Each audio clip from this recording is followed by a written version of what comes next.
Good evening and welcome once again, as I've had a very long day on the YouTubes, to Defense Diaries. I'm your host, Bob Mata, and I am joined by my beautiful and brilliant co-host, Allie. What's up, girl? And you should have added ill.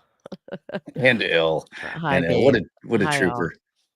Yeah, I love don't know you how long staying the she'll whole hang with time. us. I definitely guilted her into crawling downstairs and crawling. She still looks fabulous. She always looks beautiful. It's amazing. Well, I mean, I think the only person who has better hair on this entire live tonight might be Ian, but yes. you know, because he's got lovely flowing locks. I was telling everybody I was gonna ask Ian to get like a fan that's facing him so his hair will gently blow in the breeze during the entire live. I thought it would be kind of cool. So I'm really excited about tonight. I've been waiting to get on with Ian for a long time. We've been talking like a lot. I'm gonna snag him again because we have this guy who's been reaching out to us. I think he's a is he a tool mark guy, like straight up tool mark guy, or is he a metallurgist? Do you know the guy who's Ian? just been Oh, the not guy who's Ian? been sorry. The guy that's been he's a forensic something or other. So he's got he's got it in his mind that he's got the unspent He's got the casing in goods. He's Delphi got the like goods. beat. We gotta run I it want to by run it all Ian. by Ian. But I wanted to be able to send Ian all the stuff because this guy's been bombarding us Hopefully this with. can be the intro to and Ian will come back for Yeah, right, dissecting all of that. exactly. Well, But like now we're talking about him, introduce him, bring him in. I know. So without further ado, I'm going to bring the brilliant and hilarious Runkle of the Bailey, Ian Runkle. What is up, my friend? Oh, not too much. I was just saying the American flag is kind of a bad look here in Canada these days, but that's a It's whole actually thing. got both. It's the Canadian and American. There we go. I see the Canadian side there. Yeah, maybe that. I was like, I'm gonna get some grief on this later. Yeah, I think it was a little. So I did not realize. I said the same thing when we were. I was like, I wait, didn't see why it is the either. American flag there? And I didn't notice the Canadian. So I don't know. Maybe we can make that more. The Canadians more visible there. Oh, I mean, people can see it now. It's when it was down, you couldn't really tell. So yeah. Yeah, we were watching just the bottom of that beautiful maple leaf. It's right there. I see it. We were watching the American Canadian hockey tournament last week. And yeah, the Canadians were not happy with the Americans. There was some booing, then there was followed by some fighting. At least I missed that whole original part. I just saw all the fighting and I was like, is there always? I mean, I know hockey, there's a lot of fighting, but I was like, is there always this much fighting? Is it like before they even start playing? Is it in the rules? You guys must fight actually sometimes because people are expecting it. Well, and I did not realize that the final is tonight. Like, so we're running up against the American Canada final in the whatever that hockey thing is called. I I know Ian's not a big sports ball guy, so I wasn't worried about him caring about it at all. I'm like, you know I'm just what? like, hockey is a thing that I'm aware exists, but otherwise, yeah. Yeah, it's like, yeah, That's why we have both flags there, because it's representative of both countries, and the hockey game is on tonight. yeah. I thought it was Mandy kind of busting balls, but like she's been really excited about Ian coming on. So I was like, wow, that's a strange way to endear yourself to our guest. Oh, So because you didn't notice the Canada I flag. didn't see the Canadian. Canada one either. I just saw the American flag. You're like, what's up with the American flag? I'm like, that's why I said, I'm like, maybe it's Mandy just busting balls. I don't know. All right. So Ian, if there's anybody out there, which I find hard to imagine in our community, that's never happened upon your channel and heard your brilliance and humor, like, and before you kind of give us your bio, man, I just like, I love Canadians. I've said this so many times. I've never met a Canadian person, and I've met a lot of them that wasn't like a genuinely nice person, and also who wasn't really, really funny. Like You should spend more Canadians, time here. We've got lots of jerks. I was gonna say there has to be jerks up there because there's jerks everywhere. But yeah, I just I'm a big fan of Canada, so I just want to put that out there. I think it's a beautiful country. I think it's filled with awesome people. So why don't you tell us a little bit about yourself, man? Like, what makes you tick? Well, I'm a criminal defense and firearms lawyer. I got onto YouTube by accident because I used to post a lot more on Facebook, and there was a guy who just kept saying you have to do YouTube videos, and I went, well, I'm kind of, awkward and nerdy, and nobody really wants to see that. So finally, I made a video to shut this guy up. Like I just You was thought you were making going this to prove video. him wrong. Yeah, I'm gonna be like, nobody wants to watch this. There's like 12 people who watched it, and they all like hit the thumbs down button. So like, anyway, it took off, and then I was like, well, I guess I have to Do this keep thing. going. Mm. And yeah, I've just I've sort of failed at failing at this, so I'm just Yes, you definitely did. Yeah, you're. but So how long ago did you start your channel? 4 or 5 years ago, something like that. Yeah, just a little bit ago, and yeah, I cover basically whatever interests me at a given moment. So sometimes that's the same thing everyone else is covering. Sometimes that's weird cases no one else is covering and that nobody's interested in. But that's just how I roll. I'm trying not to sort of chase the algorithm too much, and instead just cover things that that I find interesting, which sometimes are my own sort of nerdiness. But it's weird. Sometimes the things that I cover are that I think are nobody's going to be interested in, people turn out to be interested in, and vice versa. Other times it's like, oh yeah, this one's really going to do well, and I post it and it's just like flat lines. Yeah, yeah. I mean that's an interesting thing because I think in terms of trying to come up with content like what we're going to cover, I mean, there's those cases where you feel like you have to cover it because everybody's covering it. And, I mean, frankly, a lot of times I'm interested, like I definitely wanted to cover Reed because I wanted to follow Reed, you know what I mean? So I did that out of necessity, but also out of pure interest as well. But there's also like cases like for me, here in the States, like I thought that like the Ethan Crumbly case, just both the Crumbly cases were incredibly important in a way that I don't think that other law tubers were really kind of thinking was quite as important because I just saw the significance of it if they were able to get the convictions on the parents, just the impact that would have moving forward for prosecutors' offices around the country. And I just thought that they were really interesting because it's got everything in it. I got into arguments with some people, with some like chatters on various streams going, yeah, you might really hate the Crumblies, but guess what? If they're convicted, it doesn't stop here. because absolutely it's going to be some prosecutor who's going to turn around and charge, a parent whose kid gets into drugs and ends up shooting somebody over a drug beef at their school.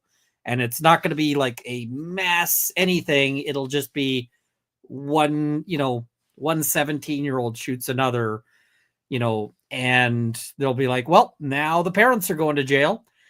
And where does that stop? It's because I can tell you, I've met a lot of awful parents of kids who are involved in crime, but I've also met a lot of good parents who are just like,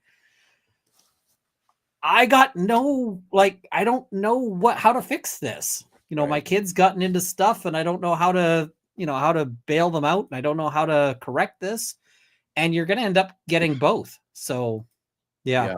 It's definitely a slippery slope. I think the answer will ultimately be that the juries will figure it out. If they go a bridge too far, but then again, we're going to be talking about juries tonight. Juries scare the hell out of me, so I don't know that that's a great answer, but in those cases, because what I was seeing a lot in our chat was, the people that were like, all right, well, it's a slippery slope. How do you handle parents of gangbangers? They clearly know what's going on with their kids. And that's kind of like that situation that what you were talking about. Well, yeah, I know, but how the hell do I do anything about it? I don't have the means to up and move out of this area, and it kind of is what it is in terms of if you're a kid in this area, they're recruiting, and it takes a lot of courage. Yeah. I've seen the situation of like single mom who's like barely able to keep, 2 out of 3 of rent, lights, heat, at any given time. And, and then their kid suddenly comes in and is like, hey, here you go. Now you could pay the bills. And, the parent might be like, well, I know this kid didn't suddenly come in with like $1,000 in cash, from something legitimate, but what are they going to do other than just go, well, all right. And, what sort of responsibility should they have? I think normally the rule of people should be responsible for their own actions is a good rule. And yeah, I don't know, that the Crumbly decision makes me real nervous. Nervous. It does. But I was very much so I want to get into some of this with you. So first of all, and Mandy, who's one of our mods and one of our big time team members, she's really kind of the captain. She wanted me to ask specifically, what does it entail to be a firearms attorney?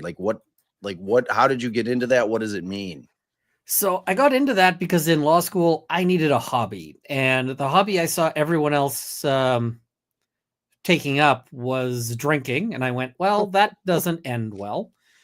And, and I've seen several of my colleagues from law school that hobby has caught up with them and they're, no longer lawyers. So, so I was like, I need something a little more productive. And I'd remembered that as a kid, my dad had taken me plinking and I'd enjoyed it. So I was like, what did he take? Maybe I'll do plinking. And that is, like shooting usually 22s at like cans, right? Just sort of informal, low key target shooting. So I was like, I enjoyed that. So I went and, got my license. And then there was this case that happened where a law student got caught drunk driving. And they said, basically, because this is destroying my career, maybe you should have a little bit of, you should have a little bit of restraint with the punishment that you impose. And the court went, actually, we're going to do the other thing. And we're going to, they sent the guy to jail, notwithstanding the fact that most people wouldn't get any jail time on it. And I went, okay, so I need to be really, really careful that I don't accidentally break any firearm laws. So I started reading up on the gun laws. And my first thought is, I must be dumb because I cannot understand how these make sense. And so I read more and I went, nope. It's actually that our laws are dumb and they don't make sense.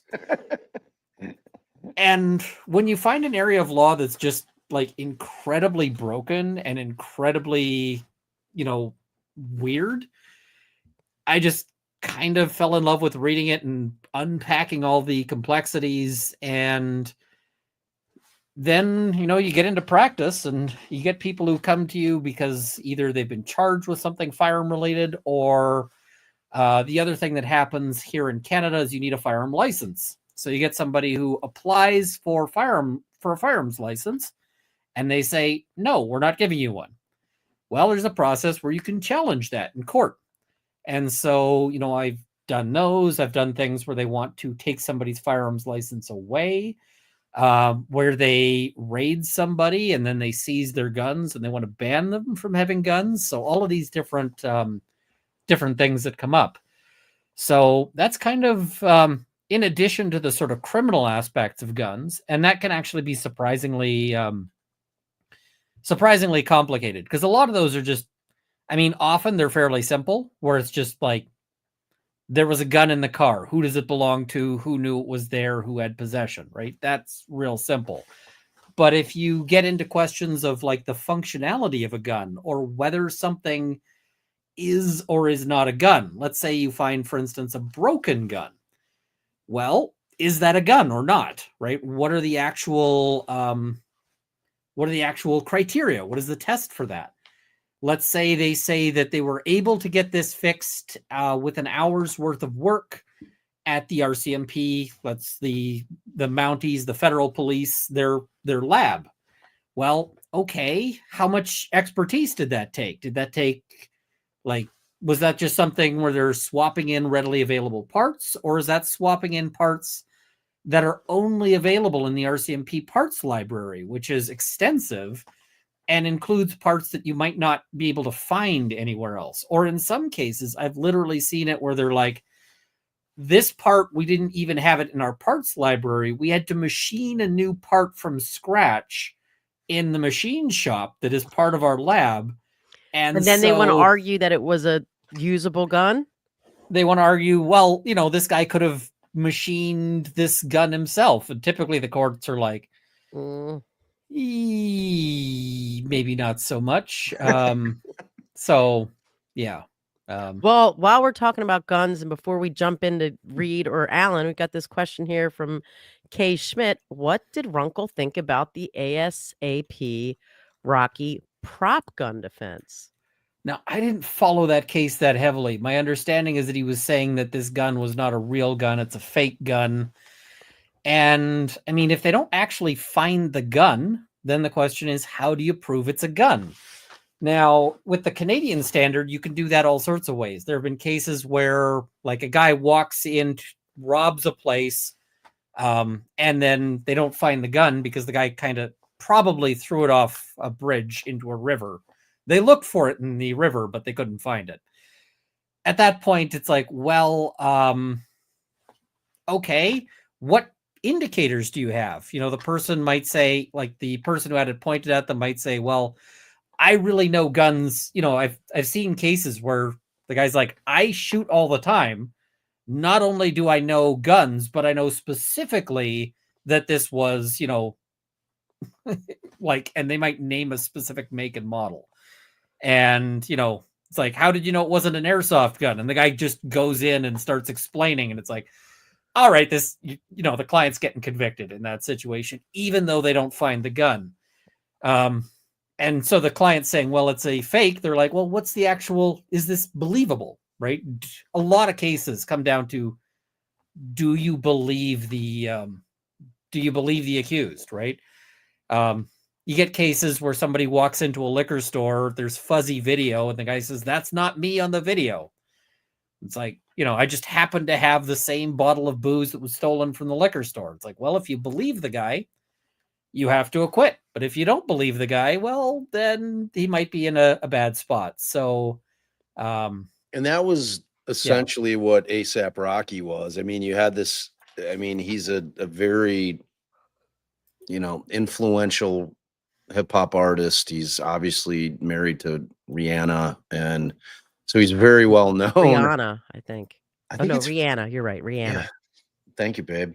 And he's so he's in this situation where this guy ASAP Relly, who was in this same kind of crew, like they came up together, and at some point they had beef. They end up, and this beef has like been going on for a hot minute, and then this interaction takes place this night, and something goes down. Something goes down, and like you start hearing kind of how this thing went down through different sources, and Relly, it turns out, sounds like he was trying to extort Rocky, because Rocky's had much more success in his career. He's huge at this point. He's got tons of dough. He basically, it sounds like he's trying to squeeze him for 30 million. Where he's like, well, I'm either going to go and I'm going to rat you out to the cops, or you can slide me a check for 30 million. We'll call it a day. And Rocky's like, you know what? No, I'm not doing that, man. So 30 mil is a lot of extortion. It's a lot of extortion money. So he ends up going and reporting him.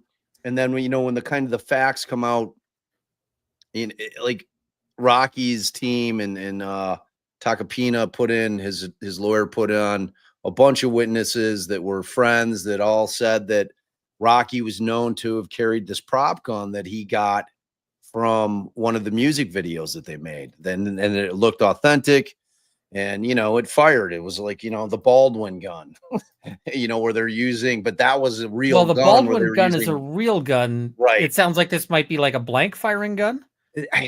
We don't really know. Like they really never kind of got into the details of that as much as they did in, but it sounded like what they were saying is that if it had blanks in it, that it still would have ejected the rounds. The casings would have still fired out, because two shots were fired allegedly.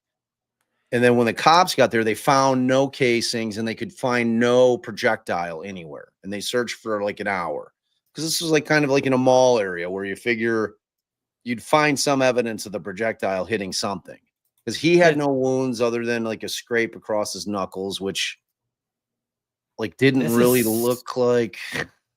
Right. This he is had starting no to sound holes. pretty plausible. It sounded right. So he was found not guilty. Like ultimately, they won it on it, and it was a pretty interesting case, because they were allowed to bring in that whole that kind of extortion, the civil suit aspect of it, because he did file a civil suit.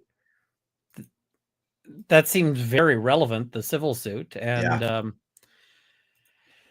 the thing is they do make blank guns that that function like that. So, and some of them are really interesting. There's at least one model where where you actually load the blank cartridges backwards to what a real cartridge would be, and that's to prevent some of the some models of blank firing, like blank guns, can be modified to fire real projectiles.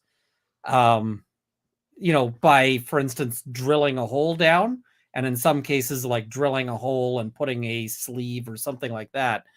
But, there are some where you can't fire, like you can't even do that, because it actually feeds them in backwards, and then it sort of cycles the gas around. So they do make blank guns, right? And if it's just a blank, because the thing is, it's one thing to pick up casings. Like picking up cases is not too difficult, but it's really difficult to, undo a hole, right? If you've been firing a gun in a bar, say, right, those projectiles land somewhere. Right. And so the question is, where are they, right? There's either a hole in a wall or a hole in a person or something. So if they can't find that, it's pretty, like if they're saying that it was fired and you can't actually find an impact point, well, either the police didn't do a very good job looking, or maybe the blank thing has got some credit to it. Yeah. So and I think ultimately that's probably, we haven't heard from any of the jurors yet, but I think that that's probably what they landed on. Because like the whole story is that the cops, when they initially got to the scene, and they were basically working the scene over, and they didn't find the casings, and then I guess Relly came back to the scene after the cops had left and claims that he found the 2 rounds and he put them in a Dunkin' Donuts bag, and like those rounds made their way into evidence at the trial. So it was a pretty interesting case, and we had, to your point, we had an attempt murder case where our client was accused of trying to kill his wife, and our client was swearing up and down. He's like, "I'm a good shot." He's like, "If I was trying to kill my wife, believe me when I tell you this, I would have been able to kill my wife." He He's said like, "I he was pointed shooting the it weapon out. in the air." So, and this happened to be like in kind of a bedroom community, and so we're digging through the police reports. We went out to the neighborhood and canvassed it, and kind of the way that the street it led off. There was a street that they lived on that ended in kind of a T. So, and it was up probably like a 40-degree grade. It was like kind of an uphill walk. So the house at the top of the street was kind of on a hill. And, there was a pretty high grade, and they had like a huge old pin oak up there that was probably 100-year-old pin oak that was probably about 80 feet tall. Ultimately, like when we're digging around, we end up finding out that they found a projectile like about 40 feet into that tree, which I think ultimately is what won us that case. I We mean, won on that's the attempt pretty. murder. We obviously On the didn't win attempt on murder, yeah, Right. the unlawful discharge of the weapon, he got nailed on, and the judge hammered him because like the judge hated our client, so he was super upset that we had beaten the attempt murder. But yeah, I mean the bullets have to end up somewhere. They don't disappear into thin air. That's for certain. All right, Isn't it so annoying if, like, with the judge is like, well, you're acquitted on this, but I still want to punish you for it. Right. yeah, Like, which he did, which he did, And it got reversed, and then and he it had to got be reversed on resentenced. appeal. At Yeah. least his additional punishment got reversed because Right. he tacked on 5 years. Like he had cried, like for this sentencing for this particular case, he had the entire courtroom was packed, and Yeah. I think it was his first criminal trial in terms of sentencing. So he had like his parents there. It was like the whole courtroom was packed. It had like 100 people. It was insane. And he gives this long diatribe at the end that, But you've husband destroyed the raped sanctity his of wife. marriage, and Yeah. just completely oh, railing on our client. It was unbelievable. And then he hammers him with the sentence. And then, yeah, we felt like we were pretty confident on appeal that the extra 5 was going to get booted because he had tacked it on improperly, and we felt like the law was pretty clear on it. So, and ultimately that was the case. He still got a pretty good bid in there for the unlawful use for Right. a handgun, and the aggravated domestic was pretty bad too. So let me So, ask Ian, have you sorry, babe, I thought you're done. no, I was done. All right. Have you on your channel covered the Richard Allen case a lot?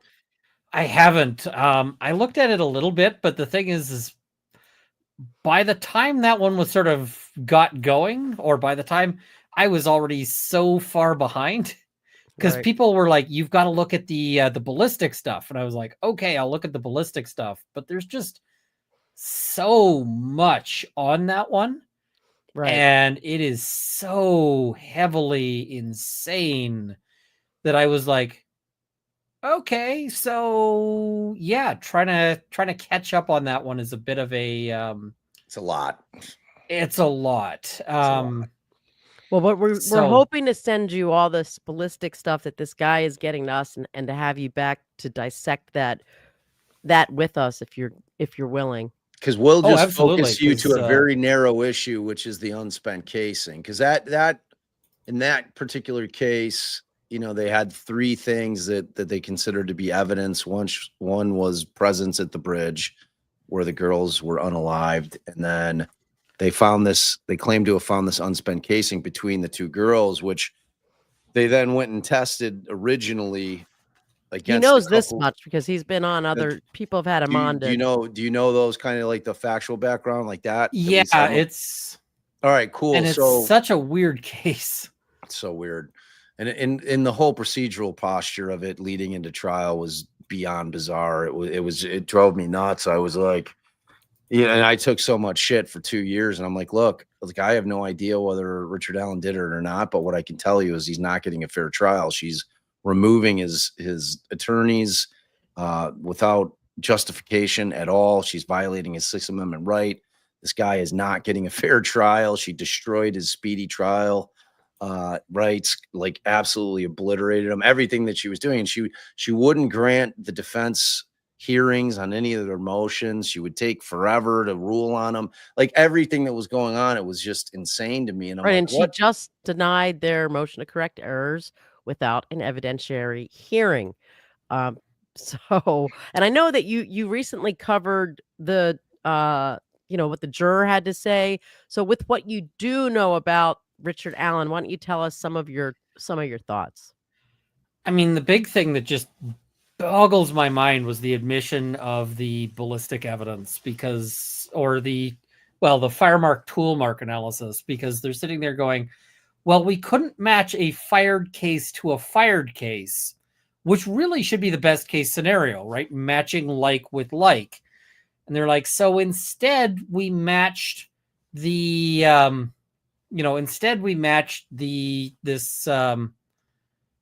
the fired case with the unfired but cycled case. And I'm like, how does that make any sense whatsoever when you're sitting there trying to match, something that is obviously different? And I'm going, I have a problem with this. I've got a real concern with what's going on here, because that is not.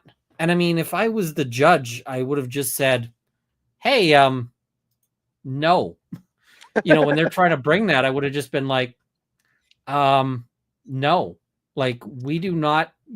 I'm not letting you testify as to this. God, I wish Runkle was the judge. So how do you guys handle, how are tool markings viewed in Canada? I mean, they get allowed, but it's very unusual that they would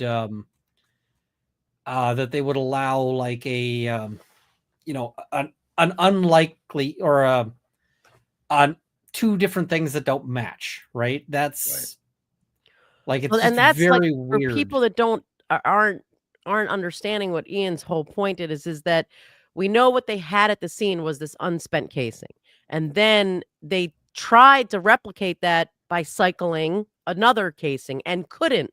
So the only way they could make the same markings, right, which was the ejector markings, right? Right, The by ejector. actually firing the sample one. Am I explaining that right, Ian? I thought it was the other way around, that they were trying to match casings found at the scene with which were unspent casings at the scene. There was one casing found at the scene, and that from that particular round, she found that there was some unique characteristics that she claims were marks. And then when she went to the lab and she was taking rounds out of this big bucket and just sticking them in. And then, so she was trying to cycle them out without firing the weapon. And she couldn't get the ejector to make the same marks, or the extractor. Thank you, DB. So it was the extractor. So the extractor was not able to produce the same marks until she started firing the rounds. So she then fires the rounds. And then at that point, the extractor actually left marks that were similar to what she felt. At least they were similar characteristically to what was viewed on Allen's round. So like, I mean, it wasn't a like for like. You viewed similar to what was left at the scene. Correct. Which they're claiming is Allen's round. Right. Yeah, it's just if you can't get the same marks through how you think that it was done. So, the example of like tool mark analysis is like, you've got a screwdriver, say, and let's say you take a screwdriver and you push it up against, an object, right? This can. Well, if you look at the screwdriver at the like microscopic level, we see it as like a flat end, right? However, the at the microscopic level, it's going to have imperfections. And some of those imperfections will be from manufacturing, and some of those imperfections will be from wear and use, right? Because, when I drag it against the can, or I try to, to open or turn a screw with it, then it's going to leave, both things are going to affect each other, right? That's just basic physics there. The thing that ends up, that it sort of does, is basically says, if you look at with a microscope, what marks are left behind by this tool. But the thing is you have to get similar use out of it, right? If you're saying that, if what you're saying is that the person took this screwdriver and slid it down a metal surface, well, then you're going to want to get a metal surface and you're going to want to slide it down that metal surface, right? If you can't make it the same way, then that's a big problem. Like if you say, hey, I was able to make this same marking, but only by carefully using the screwdriver edge to like trace the markings out, then you go, wait a minute. If you can't do it, like if it looks different when you move the screwdriver the same way, then clearly your conclusion should be these are different things, that they do not match each other. And if you've got somebody who's saying, listen, I'm willing to, to say, hey, these things are matches, even though when they do a test of trying to match like for like, they don't match, then at that point, it's like, well, what is with this witness? Is this witness actually any good? Or is this witness actually, just willing to testify to just about anything? And that's the problem I get into, is that if you say, hey, this witness is willing to say that these two things are matches, notwithstanding the fact that they don't match when you use them the same way, then I have serious concerns about whether this witness is using a reliable method. I have serious concerns about whether this witness might be honest. And I mean, both of these things come up as huge problems with forensic science. And I say forensic science because I have serious concerns with a lot of forensics. The number of times there have been issues where in Canada, there was a big case where the doctor, the critical thing was time of death, right? Of this particular, somebody died, and there was a narrow window in which the accused could have done it, because the accused could have done this at this very specific time, but otherwise just no deal, right? And so they needed it to fit in this really narrow time frame. And so the evidence that they were using was digestion evidence, rate of digestion. Now, digestion evidence has since been entirely discredited, because as it turns out, people digest things at different rates based on their physiology, right? If you are, if somebody terrifies you, you're going to start digesting slower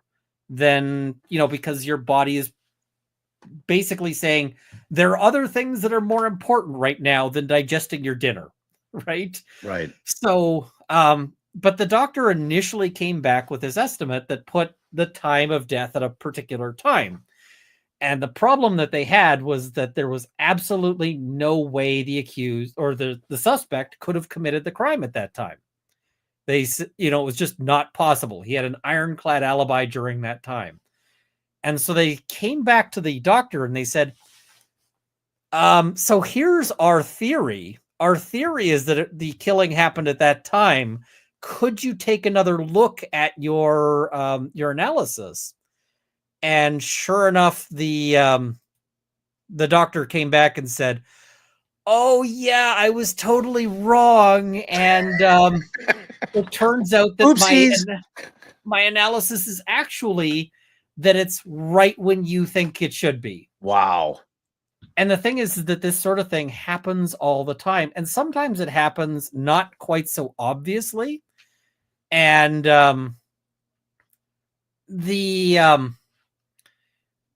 the issue that you get there is they'll do things like they'll say, we found this cartridge at the scene and we found this cartridge at the, with our suspect.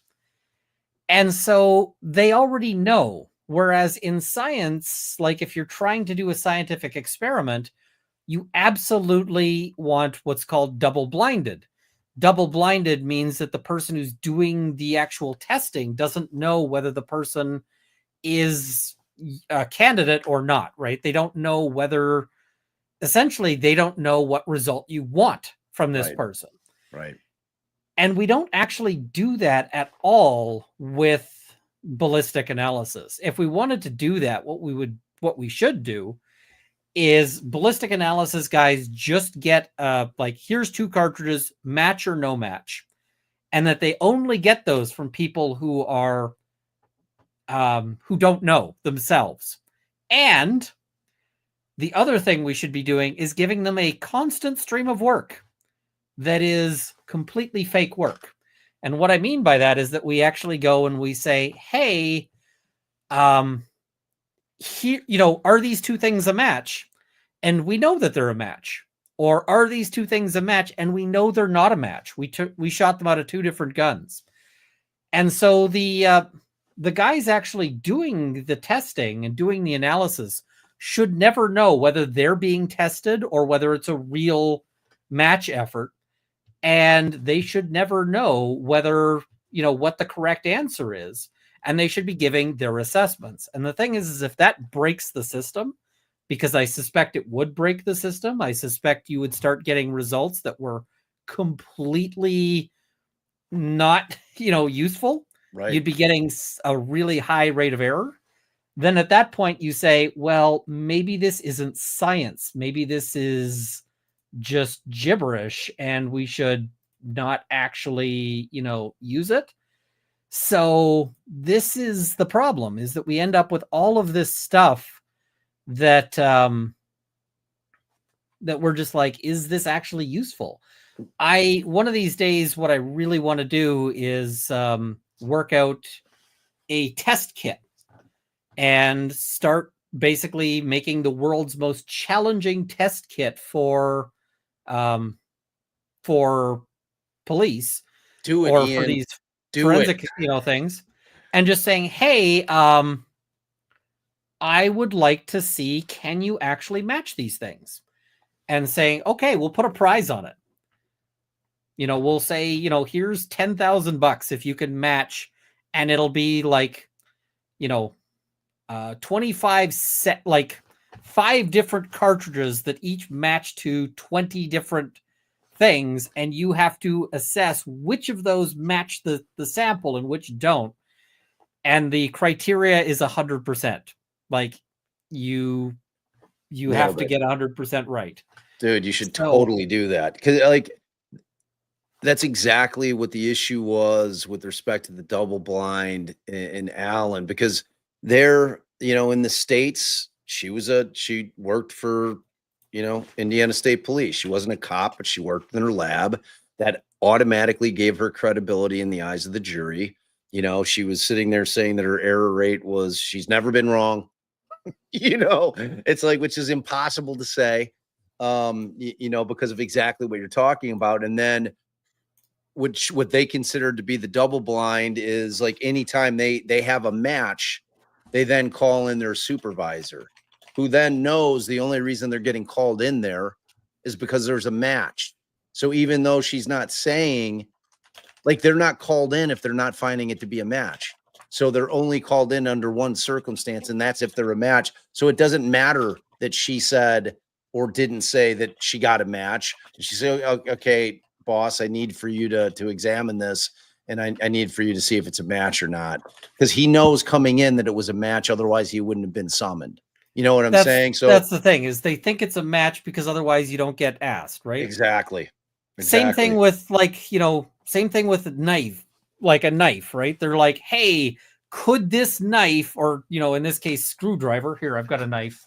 I always have a knife. So this is actually a banned knife in Canada. I can only have this because I've got a film armoring license. But could this knife have caused the injuries to the person, right?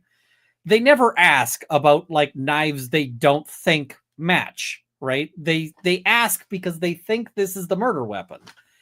And so when the forensic guy is looking at it, he's looking at it thinking, if I don't say these match, then maybe a murderer gets away with it. And that's always, do you think they're going to come back with match if they think that it's a murderer who might get away with it? Of course they're going to say it matches, right? That is terrifying prospect. So we upend the scientific method, and so many different forensic science things have come about, not through like scientific processes, but because some cop, and I mean literally it's some cop, gets an inkling that something might work. Fiber analysis, like hair and fiber analysis, literally comes about because some cop was like, I bet I can do this. And the way he I tested can match it, 2 hairs. and the problem is that they always do this backwards. They always do it the wrong way for science. Because the example, I keep wanting to do a video on this, and I need to actually like buy the stuff to do it.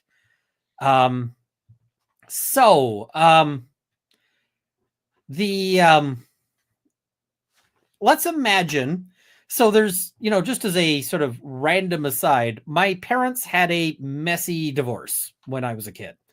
And so at one point I went and I opened my mom's door, and I realized after I unlocked it that I had used the wrong key, because by sheer random chance, they had cut the 2 keys for 2 different locks to exactly the same keying.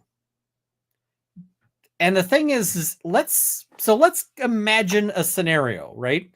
Let's imagine that you are in this small town, right? The town of, Bumpkin, wherever.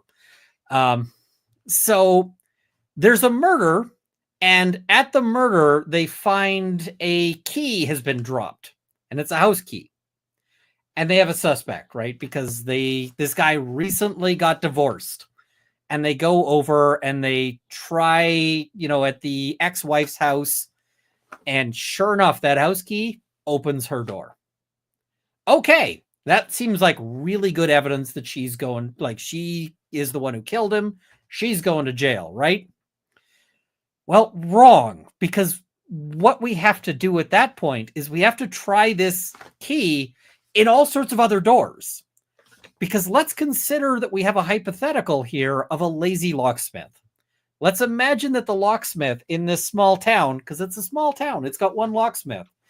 Let's imagine he's lazy and just decided that he will key every single door to the same keying.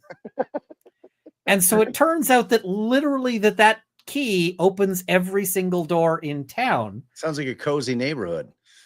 Well, I mean, the thing is that it might take a while for anybody to notice that, right? Because how often do you try your key Never in somebody else's? Never, right? Right. So the question then becomes not does this match, but how many people does this exclude?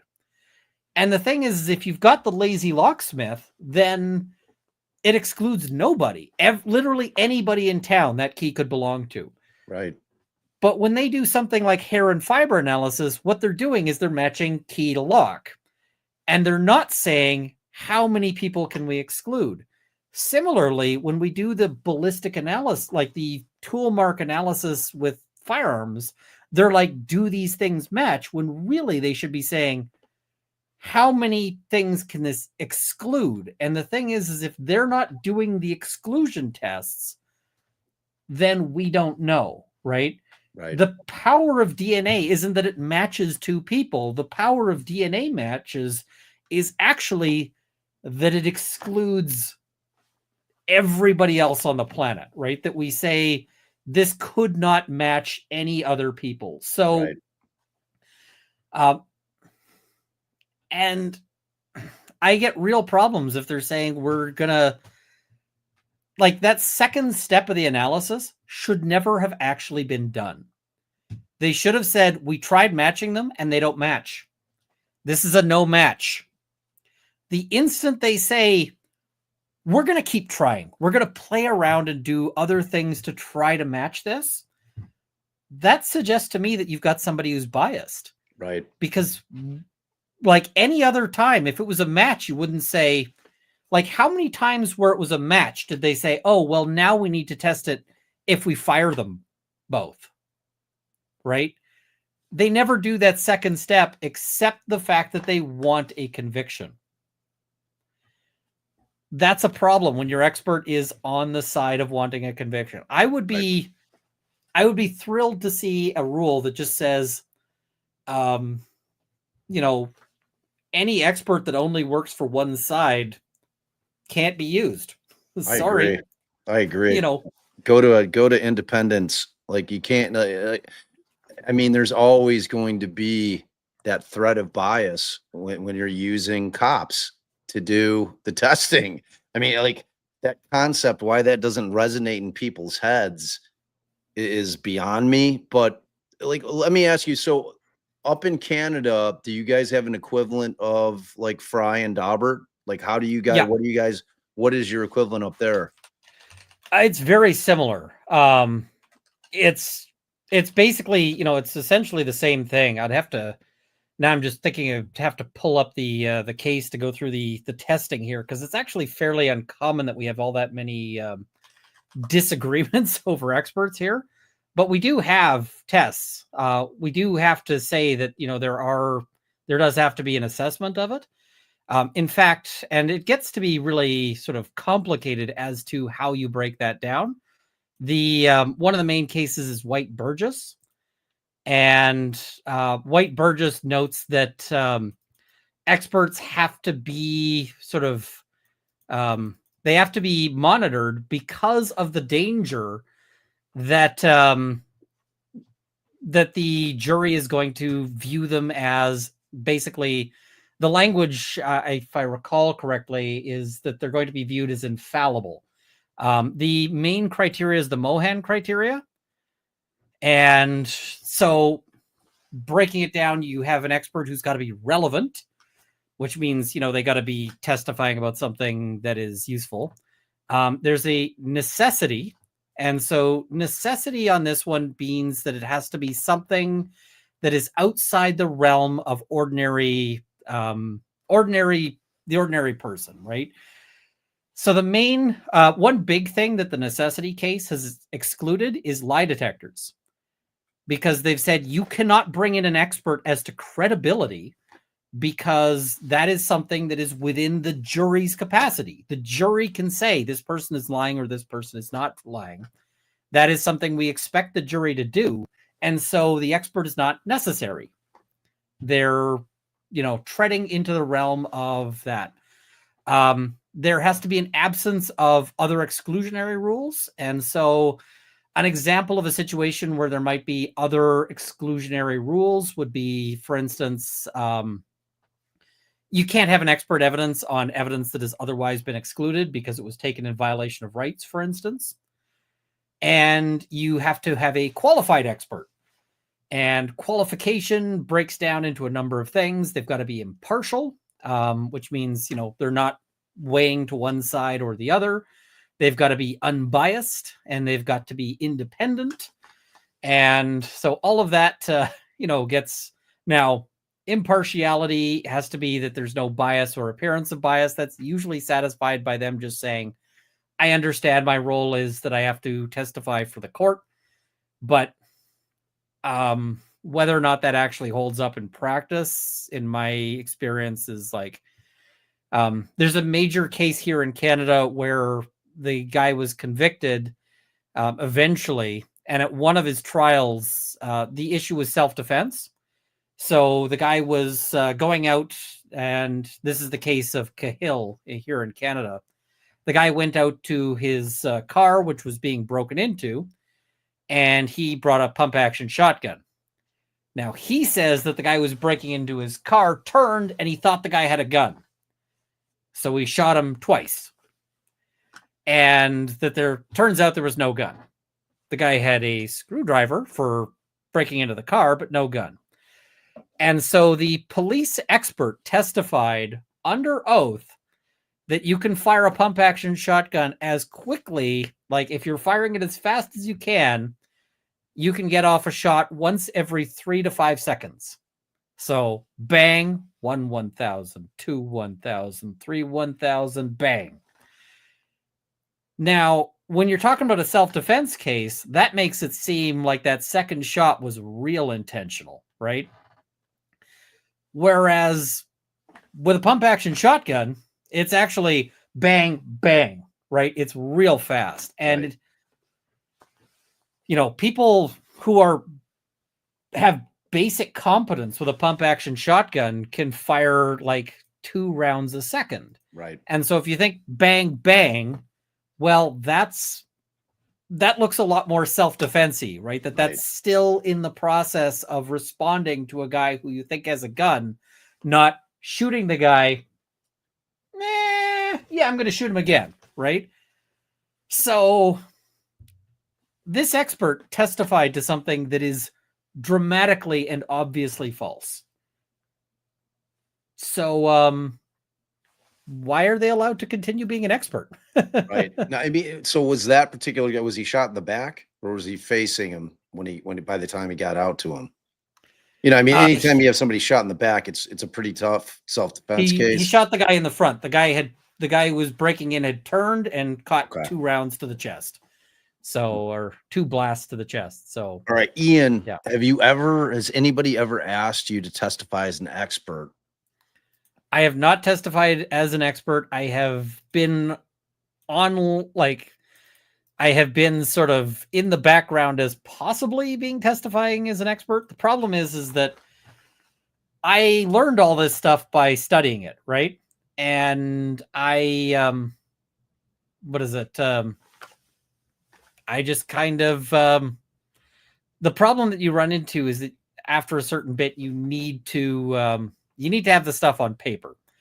So at some point, if I want to do expert stuff, I'll need to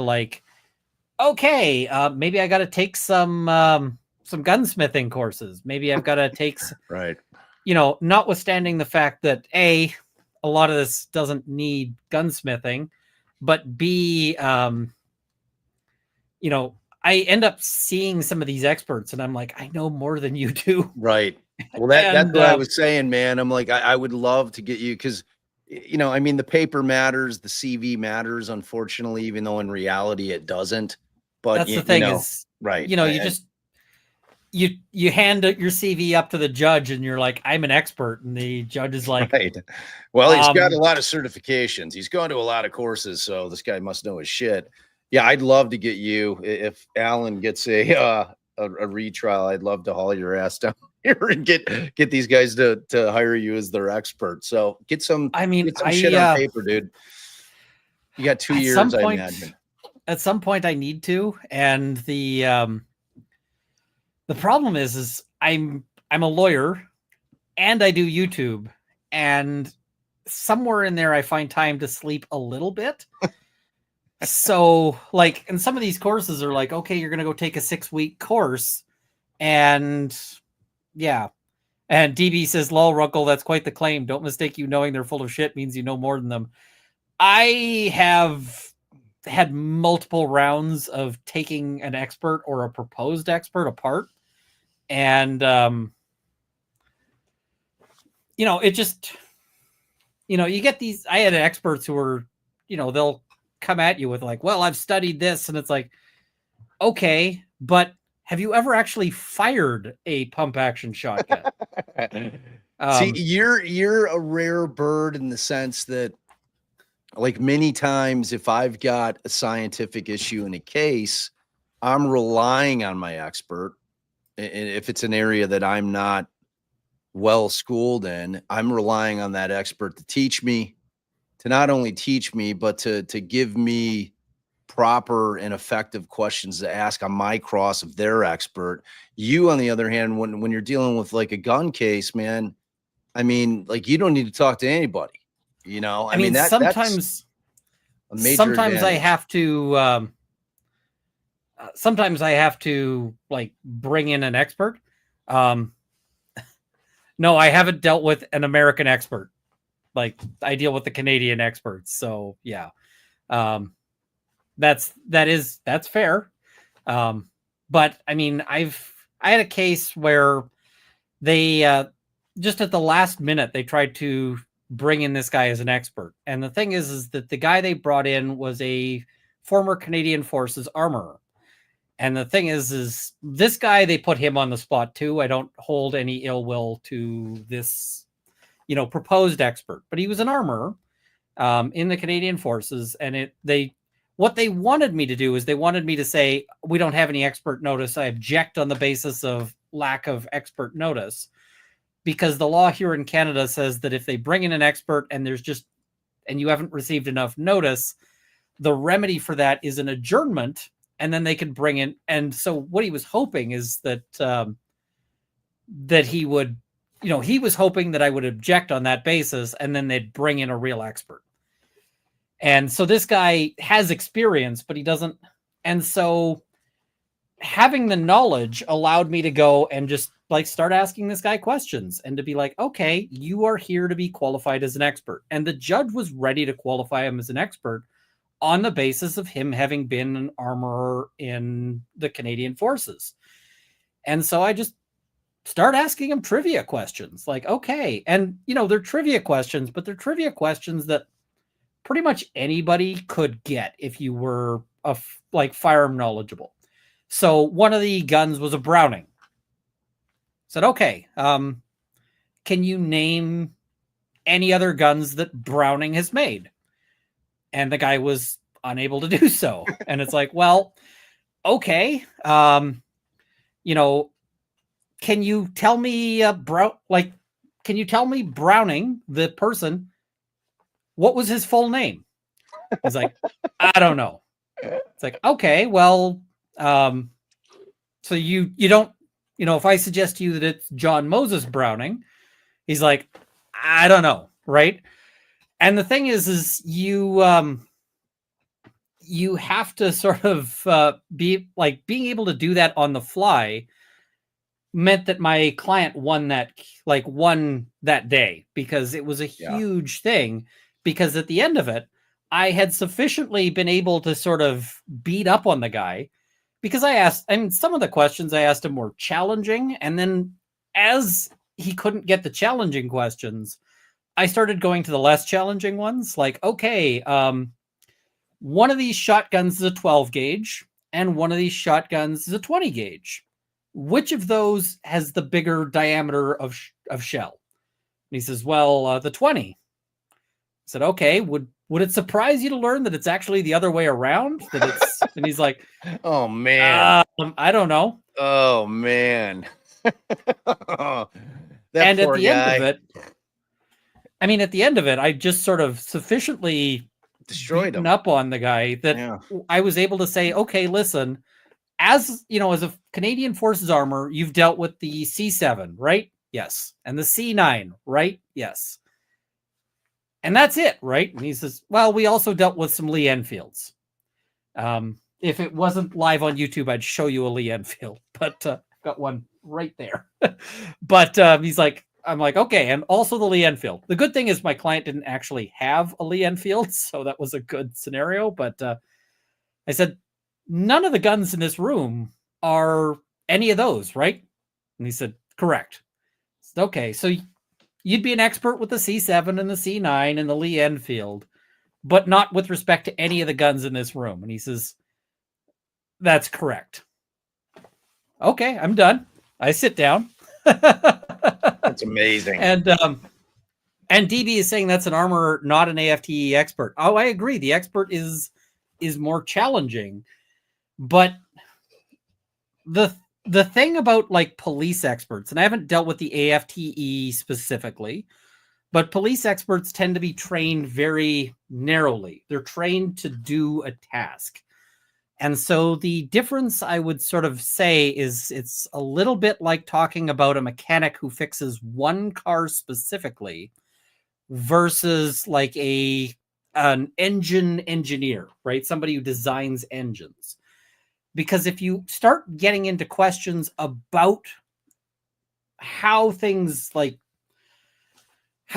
work, the guy who fixes the engines can maybe tell you what a specific part does, but he may not necessarily understand the physics of it. These kinds of questions, and that's where it gets to be interesting, and that's where it gets to be.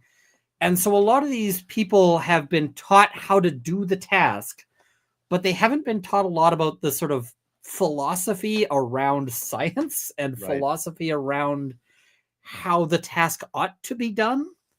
It's like Trooper Paul. You know, Trooper Paul didn't really have a good grasp on physics. Physics was not his thing, you know. And the problem is the courts need a better grasp of this too. Yeah, that's so true. Especially when you're talking about, and I don't know how it is up there. I'm assuming that your judges are also the gatekeepers of the evidence in terms of what comes in, what stays out. You know, but that point is so important, because if they don't really have and you can see it, like you can see if a judge's eyes just kind of glass over, like if you're in the middle of like a pretty intense either cross-examination, especially of something complicated like DNA, where you've got like I've like my DNA expert that I've used on multiple cases, Carl Reich. He's a brilliant guy, and he's got what his superpower is. He's able to dumb DNA down so that everyone can understand it, so that lay people can understand it, so that attorneys that don't know jack shit about DNA can understand it. And he just breaks it down in a way that everybody gets it. And that's critical. Even the judge, it's critical. I mean, it really is a superpower. I mean, the guy's a phenomenal scientist, but what really makes him an unbelievable witness for you is that he's able to make it so it's palatable for people to understand what the hell he's talking about. And, you know, but when you don't have that kind of witness up there, and you have a judge and you have a critical piece of evidence, and you can just see it in their eyes that they have no idea what the expert's talking about, it's such a scary proposition, which goes to your point. Like, should there be a mandate that they have to learn about things like that when it comes to scientific evidence? It's difficult because judges have to deal with so many different things. I know.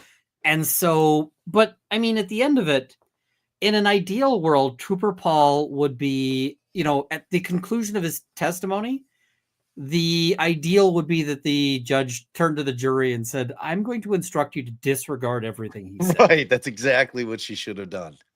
Because I mean, it was painful. It was pain. Like watching him was like, people like in our chat, people were laughing, and I'm like, man, like this is real life shit.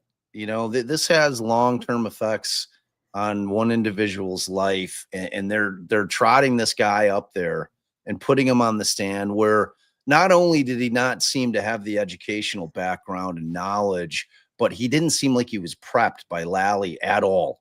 Like he just got tossed up there. I don't know what was going on with Lally and prep, because there were so many witnesses. Oh my God. It was unbelievable. I mean, there were so many things that were just so awful. It was so bad. That, and I was just like, why did you not prep your witness for this? And why did you not introduce this bad stuff before the defense counsel gets to have a go at it? Right. Why didn't you front shit? Because he did the entire pre-Buttle case. Like the way that he was handling, he decided to handle, you know, the defense's entire conspiracy theory was to do his what I call a pre-Buttle case, where you would typically see that at the end. Like you'd see that in rebuttal. Like he would have said, okay.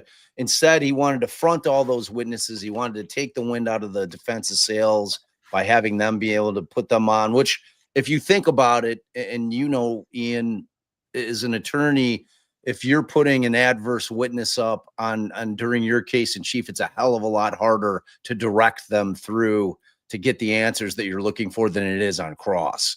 You know, so I thought he did a terrible job with that. Did a terrible job, man. And it was like, I mean, he should have. It was 3 weeks he did that shit with the pre-Buttle case before he got into. I'm like, is he ever going to try Karen Reed? You know, like he really ought to have started with, I mean, if I was in his shoes, and maybe Brennan's going to do this, I would have started with, let's prove that Karen Reed committed the crime. right. Right. And then, once the jury, and then you sit down, you hand the defense the thing after the jury is like, well, I think she committed the crime. And then you let the defense run the conspiracy theory argument. And then you come back and you say, well, now on rebuttal, I am going to take apart, as much of that as I can. Right. And 100%. Like I kept saying the same thing. And it was, that whole prep thing, I was going insane. I'm like, did he prep any of his witnesses? I'm like, why didn't he have them? Like, he didn't have one of his witnesses get in front of things that he knew were coming ever. It was on. So before we get to read, though, I have to law nerd out a bit, and I'm not going to I'm not going to stick in this area too much. But like the first time we met in real life, I'm like, man, like I'm fascinated by the law. I'm fascinated by other systems. In terms of like the Canadian Constitution in comparison to the U.S. Constitution, how similar or dissimilar are they? So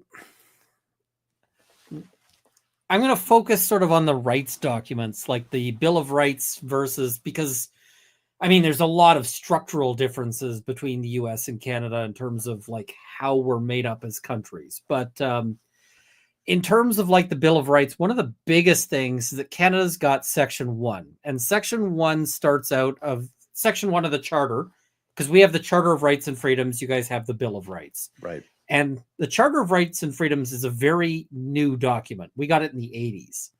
And so it was partially inspired by the US, Bill of Rights. And so it was inspired by, but they also were like, well, we think there's some problems with the US system, so we don't want to do those things.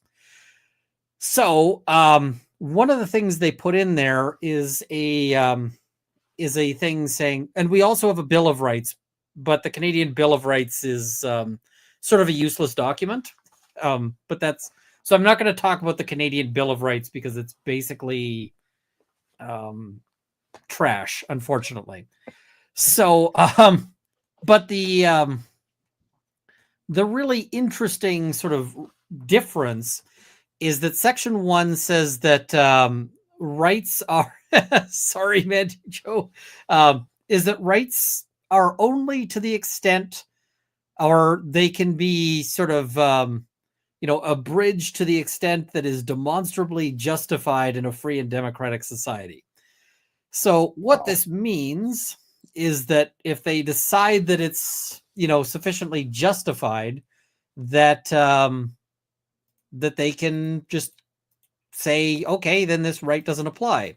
So, for example, with hate speech, they have said, listen, you have a right to freedom of expression. Some people say that we don't have freedom of speech in Canada. We do. It's freedom of expression includes more than just talking. So we have a broader right rather than a narrower right. But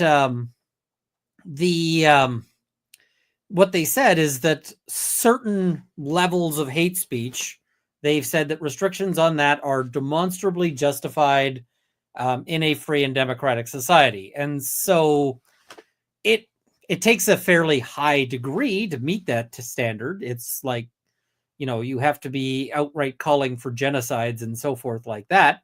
But the courts have said, yeah, you have freedom of speech. And so the U.S. Tends to handle that a little differently. And they'll say that that the right just doesn't exist for certain things, right? They'll say that freedom of speech doesn't cover obscene speech. Whereas Canada, we're like, it does cover obscene speech, but that, this particular regulation is considered demonstrably justified. And sometimes the courts have revisited that, where they've said, okay, it was demonstrably justified, but it isn't anymore. But where this really comes up is in search law, where this distinction becomes really interesting. Because let's say you have those tough cases. Now, Canada has an additional wrinkle, which is that evidence found in the course of a search will be excluded if it would bring the administration of justice into disrepute. So that means that evidence found in violation of a right does not automatically get excluded. It means that there's this, like, I've had cases where it's like, yes, the search was bad, it was unlawful, and then the second part is, does the evidence go in anyway? So where does that get us? Well, there's always the really difficult cases. Let's imagine that somebody's driving around in a van and the police stop the van and they conduct a bad search. Like the officer says, my basis for the search was I had a hunch. And they open up the back of the van, and the back of the van is 600 kilograms of fentanyl, a rocket launcher, a small nuclear weapon, a thing of anthrax, and like 6 dead women, right? It's like the worst case scenario. That is right? a giant fucking trunk, man. It's a big van, right? Yeah. So the judge is really not wanting to exclude all of this stuff, right? Is just like, but the search is bad. Yeah. And so when you see the US case law, what they'll try to do is they'll try to find a way that the search isn't bad. Correct. And then that ends up undermining everybody else's rights, because at that point, once they say that search is okay, then it means, like, they'll say, okay, well, hunches are, an extension of the officer's, experience and training. And so therefore the hunch is okay. And so now anybody can be searched on a hunch. Whereas in Canada, the analysis goes like this. Oh, this is obviously a violation of the guy's rights. They obviously shouldn't have searched it. But we're letting the evidence in because there's no way we're letting this guy with the nukes and the anthrax and the... Wow. There's no way we're letting him walk. So we're letting it in because the public would be far more horrified by not, by excluding this evidence than they would by inclusion. Now, that can sort of cut different ways, because you've got, sometimes they'll say, listen, you knew you were investigating a murder, so you knew you had to get a warrant, right? So all of these things, it's sort of, but that second step of analysis in some ways can help preserve the existence of the rights, because they'll say, like, listen, this is a violation of rights. And, sure, we're going to let, and so sometimes that also lets them say things like, well, we'll let you get away with it this time because we didn't, like, the police didn't know that this was a violation. But in future, now there's a court case that says this is a violation of rights. So I actually went to the Supreme Court and won on a case that was kind of like this. The issue is that they arrest my client and they say, do you want to speak to a lawyer? And he says, yes. And then they say, okay. Now, once he says yes, that triggers a duty of the police to hold off. It's called the duty to hold off from asking any further questions, right? Because if the guy says, I want to speak to a lawyer, and then they ask him all the questions, then what was the point of him saying that he wants to speak to a lawyer? So right? that's your equivalent of Miranda. Loosely. Yeah. Well, they also have to provide, like, there's a charter and caution, but they ask one more question. And the question is there anything you want to say? And so the guy's statement, like, he answers that question with basically an admission to crime. And that was a big problem. So they end up with this, and then the question is, well, what do we do with this? At the trial court level, I wasn't the trial lawyer. The trial lawyer was a lawyer by the name of Peter Royal. He argued the issue. He argued it really well, but he doesn't do his own appeals. He's now since retired, but he's like, I don't do appeals on my own files. So I get the appeal on this one. I argue it at the Court of Appeal. And the Court of Appeal says, okay, we agree that this guy's rights were violated. This is absolutely a violation of his rights. However, we're going to allow the statement in. Wow. And they did that on a 2-3 split, like, or a 2-1 split. Like it's a 3, 2/3 split. But because there was a split decision, that gives me that gives the client rather the right to appeal it up to the Supreme Court. And because you either have to ask for leave to appeal to the Supreme Court, like you have to ask for permission, right, or you have to, on a criminal case, have a split decision, like a dissent. And so because there was a dissent, we go up to the Supreme Court of Canada. And the Supreme Court is like, we agree with the Court of Appeal about about that this was a violation of rights. But we disagree that this doesn't bring the administration of justice into disrepute. We think that this evidence has to be excluded. And so they granted the remedy and they sent it back for trial, saying, okay, you get a new trial where that evidence is out. And guess what the prosecution did? Same thing. They're like, we don't have a case anymore. Without that statement, we don't have a case. I mean, they had to dropped it.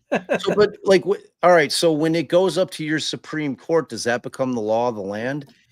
It does. And literally thousands and thousands of notebooks I did a horrible thing to trees, because all of these notebooks that the police use when they are using the caution, they actually, they actually, were reading off a notebook. And because of that case, those notebooks were no longer safe to use. So a ton of police officers had to Sharpie them out. And then a ton of the police, and eventually they were just throwing out notebooks and printing new ones, because it's like, we can't have people asking this question that the Supreme Court has deemed to be an invalid question. So it was funny. I ran into a police officer at one point, and I was, I'm like, yeah, I've been a lawyer for, however long. And he's like, well, have you ever done anything I'd know about? And I was like, you remember when you had to throw out your notebooks and you got a new thing? And he's like, yeah. I'm like, I did that. And he's like, oh. He's like, I always thought that was a stupid question. I'm like, you were right. So yeah. All right. So with there's one Supreme Court, right? So you have one Supreme Court for all the provinces. Okay. And how do the provinces interact with one another? Are they the equivalent of states in terms of jurisdiction? Like, how does that part? I don't want to get into I do. So I have a million questions for you. I know nothing about your system. So the way the Canadian Constitution works, there's two sections 91 and 92, that break down the powers of the federal government versus the powers of the provinces. And so, for example, property and civil rights is a provincial power, but criminal law is a federal power, which means that the federal government gets to write all of the criminal laws, which is interesting because it means that the criminal law is pretty similar from province to province. You might have some cases that apply only in one province and not in others. So you can get some little distinctions. And typically where you get those distinctions, the Supreme Court will eventually step in and be like, these people are right. These people are wrong. Move on. But so for instance, the traffic tickets that you might get, the traffic laws will vary from province to province. So here in Alberta, the penalty for speeding might be X. In British Columbia, it might be Y. BC has different rules about how you can use your cell phone in your car versus Alberta. But, marijuana is, the criminalization of, a drug like, fentanyl, for instance, or the fact that an AK-47 is criminally illegal in Canada applies across Canada. So there's less of the state to state rules that happen. Canada is kind of more unified and at the same time less unified because we get things like interprovincial trade barriers, which is the dumbest thing ever. that provinces can effectively set up tariffs against other provinces. So yeah, So do you it's a guys have mix. the equivalent of federal court and state court or province court? Meaning, like, do you we have a federal court.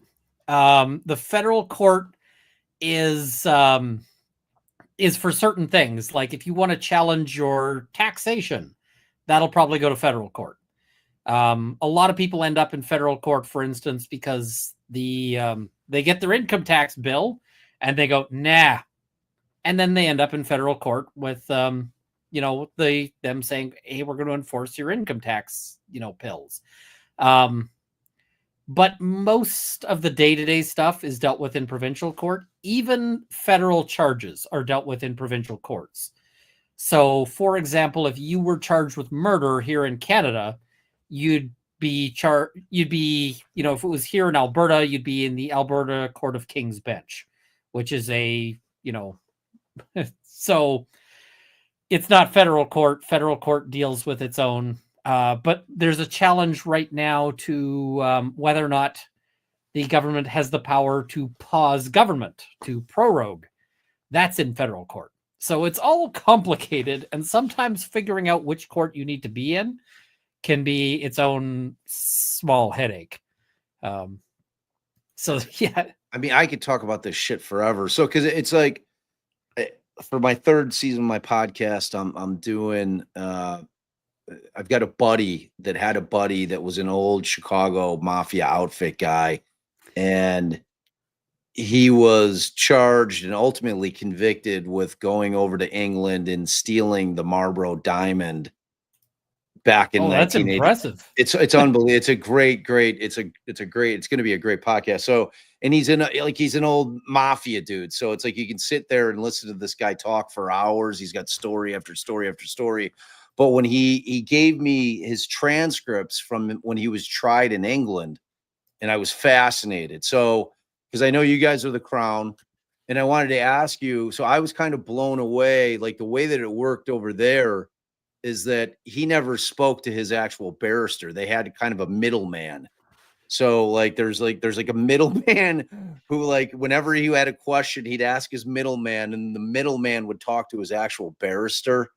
So he never actually had conversations with his actual lawyer. No, I talk to my clients. Okay. The UK's got a weird system where they like assign, your barrister, like it's weird. That dude, whoever the middleman guy, whatever, I forget what he called him. It was like it had a name, but it was essentially a middleman. It was like you never had contact with your actual lawyer. But that wasn't the part that was fascinating to me. So our guy, when in his barrister never made him aware of the fact that if they were going to challenge the Crown's evidence on cross-examination, that Scalise had to like front his entire criminal record so that they could judge his credibility. And if he did not do that, he was barred from his attorney challenging the Crown's evidence, meaning if the Crown put a witness on, like, he wasn't able to cross-examine this guy because prior to the Crown putting its witnesses on, his guy had not put forth his entire criminal background for the judge to be able to review. It blew my mind. So like they weren't able to cross-examine their one and only witness, who was the guy who claimed that he saw Scalise snatch this 48-karat diamond out of the front window of Graff jewelry. It's crazy, dude. It blew my mind. That is bizarre because bizarre. Here, the rule on that is, first of all, you don't have to testify and you can't be compelled to testify.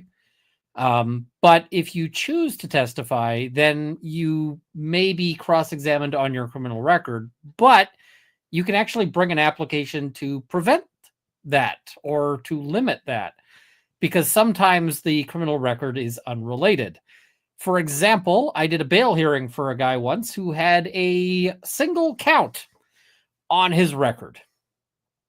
And it was a count of bad actions with animals. I'm going to let my mind go wild with that one. Is it what I think it is? It's exactly as bad as you're thinking it is, right? And the thing is that if I was, no, that's somebody saying, is that the legal term? No, that is the YouTube friendly term, because otherwise. So, but the thing is if that guy was up for trial, I would want to prevent the jury from hearing that charge, because it's unrelated to the guy's credibility, like to whether he's lying, but it might be highly prejudicial, right? Yeah, The leaves jury a bad might taste. Leaves a bad taste. So, retrial after acquittal. This will horrify you. So in the U.S., if you get an acquittal, it's done. In Canada, remember the Cahill case I was telling you about? Mm-hmm. At his first trial, he was acquitted. The jury said he was not guilty of murder, not guilty of manslaughter. And the prosecution appealed this, and they said that the jury instructions were not correct. And that went all the way up to the Supreme Court, who said, we agree, the jury instructions were no good. And so he got sent back down for another trial. And eventually, he was convicted of manslaughter. So they get another chance to convict you. If they are limited, they have to appeal on errors of law, but they do get to appeal. And you can get, they can run out your dollars before you, because, I mean, this guy took his first matter all the way up to the Supreme Court. How much money does that cost? How much, you can fund your first defense, maybe. Can you fund the second time? Right. It's, and I don't know how much it costs to put the record together there, but putting an appellate record together in the States is exorbitant. I mean, it's a huge cost. Like, I've heard on the Allen case that putting the record together for the appeal is going to run in the neighborhood of $50,000 to $60,000. Now, he's on the county's dime, because he was appointed state appellate defenders. But if you're a person that is employed, that's not going to be eligible. Do you guys have public defenders every time? We do, yeah. Okay. So I'm gonna everything that pops into my head, I'm gonna compare and contrast. It depends on which province, because so basically what happened is there was a court decision that said that there has to be some system for appointing counsel to people who can't do it themselves. And so the provinces were then left up with how to do this. And in most cases, the way this ends up working is that the provinces fund or help fund a society that basically provides defense counsel. Now, in some provinces, that is public defenders. In most provinces, including the one I'm in, they do roster system. And so the way the roster system works is that as a lawyer, you say, I'm willing to do defense counsel for legal aid money. And legal aid will send you a certificate. And the certificate is basically just, we promise to pay you for the work you do on this file. And, they will, they'll cover that. Now, it's typically less, it's typically less than you might charge somebody for private practice. Yeah, it's, so it sounds like it's a little bit different. Like, so like you don't have, so is it safe to say that everybody that may get appointed on a case is in private practice? In Alberta, it's basically everybody also does private practice files. So like Peter Royal, who I mentioned, was at the top of the gate, like before he retired, one of the top lawyers in Alberta, right? Like if you had Peter Royal on your file, you were pretty confident that you were getting the best defense ever. Yeah. Now the what is it? Or the best defense you could under the circumstances. Peter Royal took files privately, but he also took legal aid files. And he took legal aid files because he believed in legal aid. There's some lawyers who won't, but most of the lawyers, including most of the lawyers who, if I was suddenly charged with, a murder or something like that, and I was thinking, who would I phone? The lawyers on that list of who would I phone? I think all of them take legal aid certificates. So, I mean, I had people who got upset with how much I charged, and I mostly try to do as much as I can pro bono these days. So mostly I try to work for free as much as I can. I'm trying to get to the point where I can just do the law entirely for free. But what is it?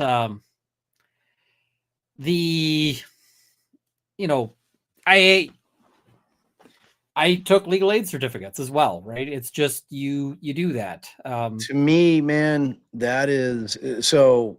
If you were to ask me what my biggest criticism or what the biggest flaw in the American system is, it's the dearth of wealth that a mass majority of the defendants have, or don't have, rather, in terms of money to be able to hire private counsel. Because if you have, in most major cities, there's always going to be a public defender's office proper.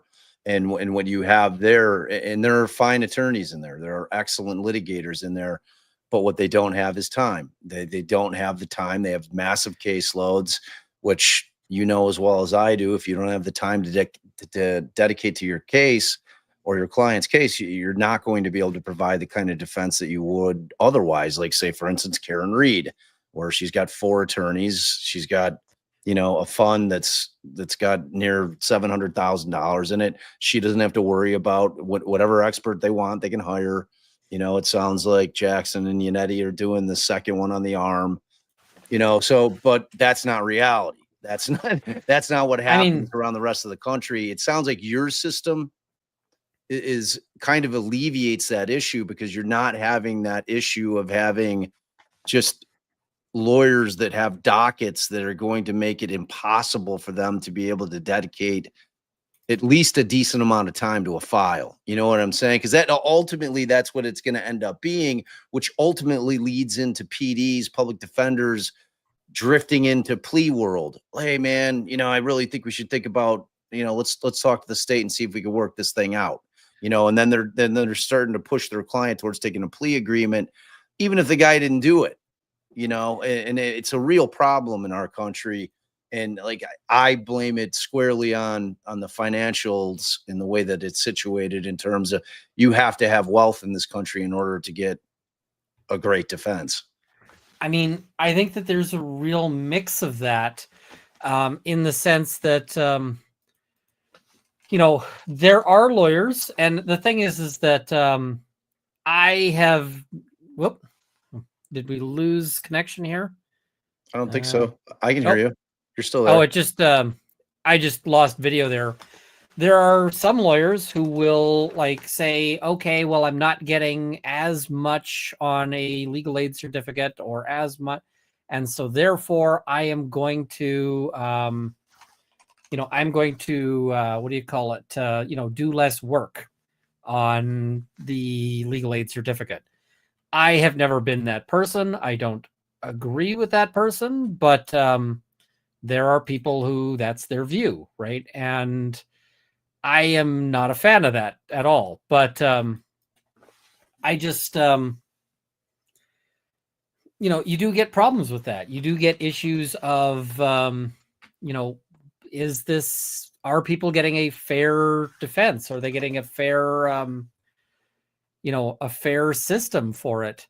And yes, this is the other problem that you run into, is that there is a gap between the people who can afford a lawyer versus the people who qualify for legal aid, because legal aid is always underfunded. Yep. And, that's just because the government when the government makes their choices about what to promise the people, what never really motivates people to come out and vote for them is people who say, hey, I'm going to help accused criminals get, fair trials, right? That's just never something that really wows the public. No, but it doesn't. We have the same issue here You know, I mean, essentially, you have to go in, fill out a very sparse application in terms of applying for a public defender.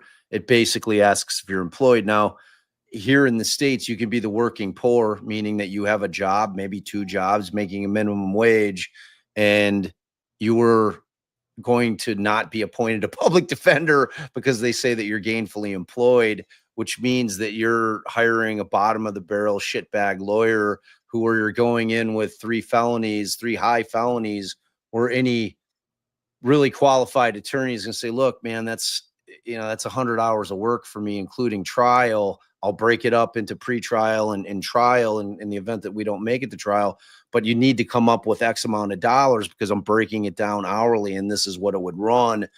And in that situation, when you got that guy who's a bottom feeder lawyer is like, I'll take $1,500, you know, and I would always tell clients, I'm like, look, I'm like, this is how much Allison and I cost. And I encourage you, go out and talk to the other lawyers. And, you know, but I also, I warn you, you know, if you've got that guy, like, don't make it be about the money. You know, Allison and I will work with you, like whatever the Yeah. case may be. We want to help you. It's more important, you know, at the end of the day, this is your gut. You have to be interviewing lawyers as if your life depended on it. Cause you know why? Because your life depends on it, you know? So, and I'll send them off and I'll say, you know, go talk to a million lawyers. And, you know, if we're the ones for you, come back and we'll figure it out. But please don't make your decision based on money because you always get what you pay for in this life, you know?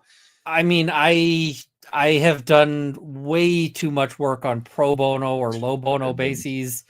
At one point, my accountant told me, he's like, you can't keep working for free. Like, you can't keep, because I'd get too many people who are sitting there and I'm just like, I cannot let this guy run with, you know, without counsel. Or no, man. Sometimes, like, I cannot let people run with a different lawyer. I had a guy who, you know, came to me and he said, hey, I've got this, you know, this firearm issue. And I was like, okay, so I broke down this issue and I can immediately understand it, right? I can immediately get what's going on with this one. And I was like, I don't even know how I can explain this to another lawyer because it's complicated. And the guy's like, well, you know, I don't have any money. I'm like, all right, I'm just going to do it because at the end of the day, I could have sent the guy away. Yeah. And you want to if I'd sent him away, some other lawyer would have taken the file and some other lawyer wouldn't have gotten it dealt 100%. with. And I solved that one with a letter. I sent a detailed letter off to the prosecutors and I was like, let me run through the law, right? Let me explain this to you. And they came back with, we think you're wrong. We think, you know, that was their initial response, is we don't think you're correct. Like, your analysis of the law, you know, it's not what the cops think. We don't think it's right. But you sent us a whole bunch of stuff. We're going to have to go over it. So can we have a couple of weeks to go over this? But right now our position is that you're wrong. And wait, so they said you were wrong before they looked through all the stuff that you sent them? Well, they said I was wrong, but they wanted to check and do the legal research. Check and make sure you were wrong. I see. Yeah, they're just like, we think you're wrong. We're going to double check that you're wrong, but we think you're wrong. So, you know, don't get your clients' hopes up. But we do want a couple of weeks to double check this and confirm that, you know, that you're wrong. And I was like, okay, great. And then they came back and they said, oh, so we looked over it. And just we're going to be about that wrong. We're going to be dropping all the charges. Yeah, just kidding. Just kidding. You were actually right. But they won't say it that way. You know, it's like they can never admit. Yeah, it's the same thing with Allison and I. I mean, if you're a criminal defense attorney and she always gets pissed at me, you know, about talking, I'm like, It is a business where like you do not get into criminal defense work to become wealthy. If you God, want to no. get wealthy in the law, you get into civil practice or mass torts or something like that, or corporate law. Like that's where you make huge money. It's like if you're a criminal defense attorney, you're really getting into it because you want to help people. I mean, that's the bottom line. I mean, it's a character thing in terms of how you're built.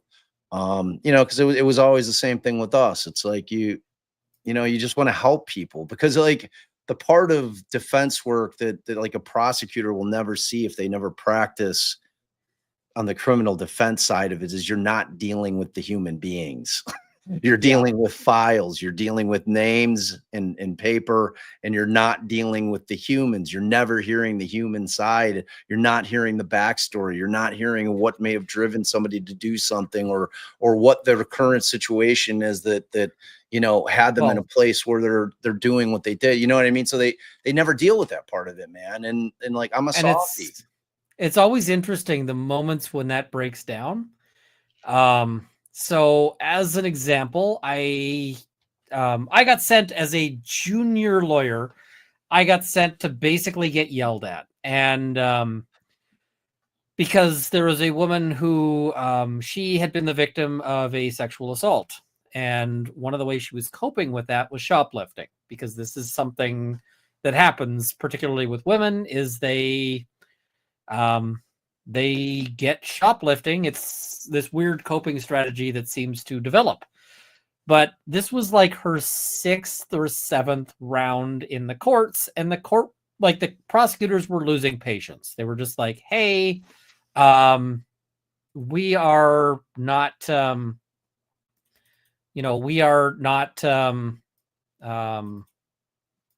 we're not okay with that. So, they wanted to get her a criminal record. And of course, it's not, she doesn't want a criminal record. So, this is the thing. I'm there to ask for not a criminal record for like the 7th time. So, the prosecutor's like, listen, I got to ask for, I'm not asking for jail time, but I am asking for something like a small fine that will get her a criminal record. And the thing is it's like, that has all these nasty potential consequences. So anyway, we're there, and I'm explaining to the judge, hey, here's what's going on. Here's the, the circumstances. And the judge gets horrible. The judge is absolutely crappy to her, and actually basically starts telling her that, from the bench, that he doesn't believe she was actually assaulted. And she breaks down in tears in a full-on, like a full-on PTSD collapse, right? And the prosecutor, to her tremendous credit, because I don't know what to do here, right? I'm trying to deal with a hostile judge, and I'm trying to, deal with the fact that my client is now sort of a puddle, and, the prosecutor, and I've got like 8 minutes of experience at this point, right? I'm being sent off to make what was basically an impossible ask. And this prosecutor has got like 20 years of experience. And she's just like, I'm making application to reopen the guilty pleas. I believe my friend is going to consent. And I sort of look over and I'm like, I don't know what's going on, but I see that you are like ready to go to war over the same thing I want to go to war over. So I'm like, yep, I'm consenting, because she's just as pissed as I am. And she says, excellent. Now that things have been reopened, Crown is directing a stay of proceedings, which it kills the file. Like, she's just like, this is done. So jail is not happening. Criminal record is not happening, because she just was like, we are killing the file. And she walks over, helps pick up my client. And my client, like, let's be realistic here. My client did not want me touching her in that moment, because she is having a full-on, she needed a woman, right? Right. Full stop. Right. And so, this prosecutor helps her get up, helps her walk out, and it was like 100% the most stand-up thing I have ever seen from a prosecutor. But it was also, it's one of those moments where it's like, I know she saw the person and not just the file and not just all of that. And she stepped up, right? When, sometimes they get a glimpse of who these people are and what they're about, and it can make all of the difference. Huge So, difference. It's so hard though, man. It's like I would spend, in the States, it has been an absolute war to try to get anybody from the government to acknowledge that like mental illness is a real thing. It's like between mental illness and addiction and or alcoholism or a combination of mental illness and addiction, I mean, you're always going to find a root for the cause of the crime in probably like 80% of those cases. It's always those things. And and especially with the mental illness and the drug addiction, trying to get some kind of modicum of compassion to get a prosecutor, because they're all young. I'm dealing with kids that are out of law school, maybe 2-3 years, don't really have any life experiences, don't understand exactly what you're talking about. If this kid gets hung up with a felony on some bullshit, it ruins his life.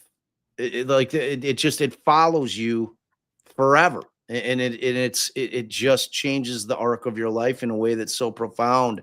And I'm like, look, I'm not asking for, I'm not asking for a walk here. I'm asking you to realize that this is a kid who made a stupid mistake. He's not a bad person, comes from good stock.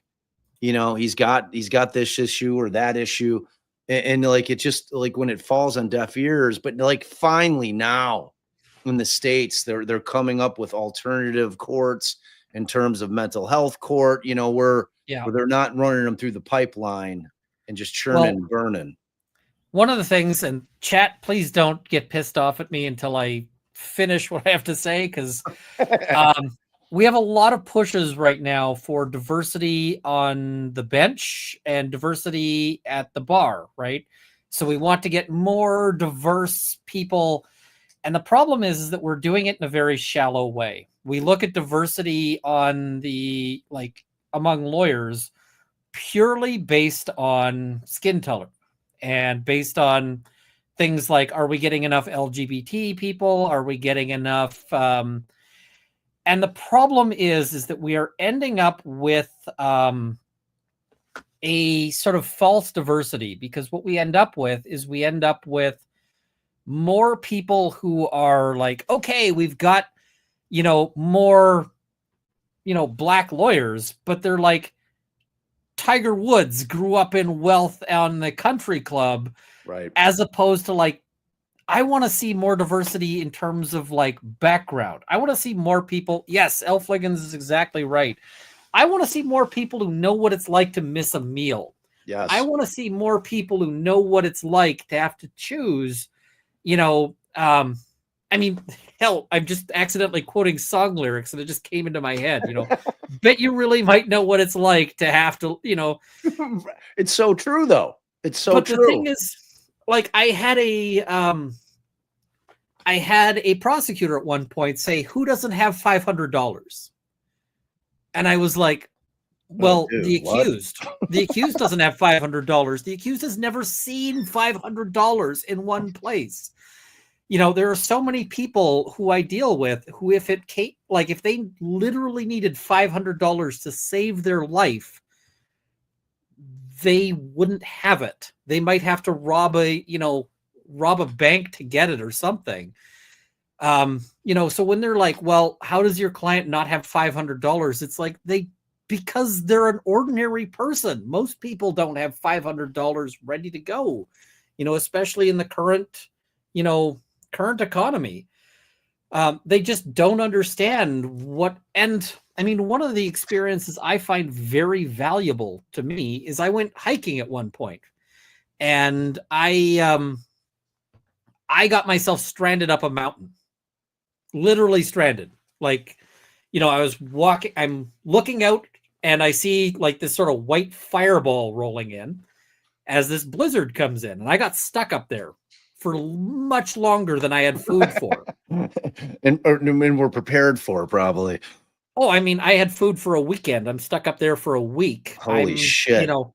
I'm sitting there. I'm like, like I'm boiling snow to, try to. You're like Alone, like the show Alone, like literally. Well, the thing is you're not going to starve to death in a week, right? You just aren't. But it's going to suck really hard for that entire week. And, that feeling of just being like, I don't know if I'm actually going to starve to death up there is something that I find tremendously valuable when a client is like, hey, I was in real trouble. It's like, well, what does real trouble feel like, right? What does that actually, we get all of these people who just don't understand what it's like to miss a meal or to, any of these things.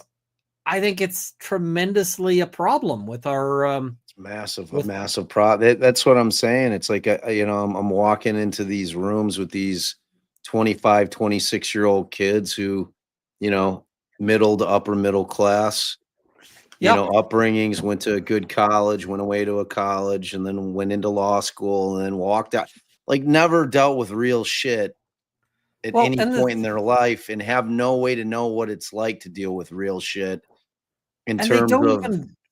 They don't even understand things like jail. Right? They have no idea. I've seen them say things like, oh, well, what is it? What does it matter if he does like a few days in jail? It's like, do you not understand how much of a big thing that is? I mean, imagine we had a system for prosecutors where just randomly at some point during the year, they'd get pulled aside to do 3 days in jail. Just randomly. Awesome. And they don't get to know when it's going to happen ahead of time. They don't get advance warning. That's just, you walk in on Tuesday and they're like, you're going to jail. And they're like, who's going to pick up my kids? That's a you problem. Oh, your kids are going to go in the system because you weren't there to pick them up and you're in jail, right? Well, what if I get stabbed? Well, that's a thing that happens in jail. So, if you're worried about that, maybe you should. And the thing is we couldn't actually ethically do this because some prosecutors would literally die. They would. Like they would literally. Position. I don't know. I mean, people would get killed. Like they would get stabbed. They would get, they would have mental health, breakdowns. They would all of these things, right? But the thing is they are entirely willing to send people to jail on the basis of like the paper. Like I have literally seen a prosecutor say, well, we don't have the right paperwork for release, so they can just spend like 3 days in jail. And I'm like, or you could like fix this, right? I know this is a pain in the ass, but like fix it.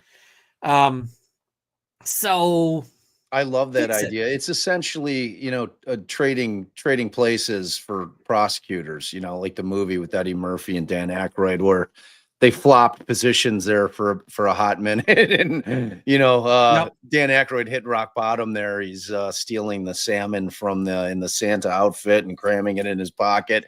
Yeah, no, I mean, like that kind of real life experience would be invaluable for people, on that side of the bar. That's for certain. All right. I've already kept you for 2 hours. I do not want to torture you. I want before it's been a pleasure. I've had a blast, man.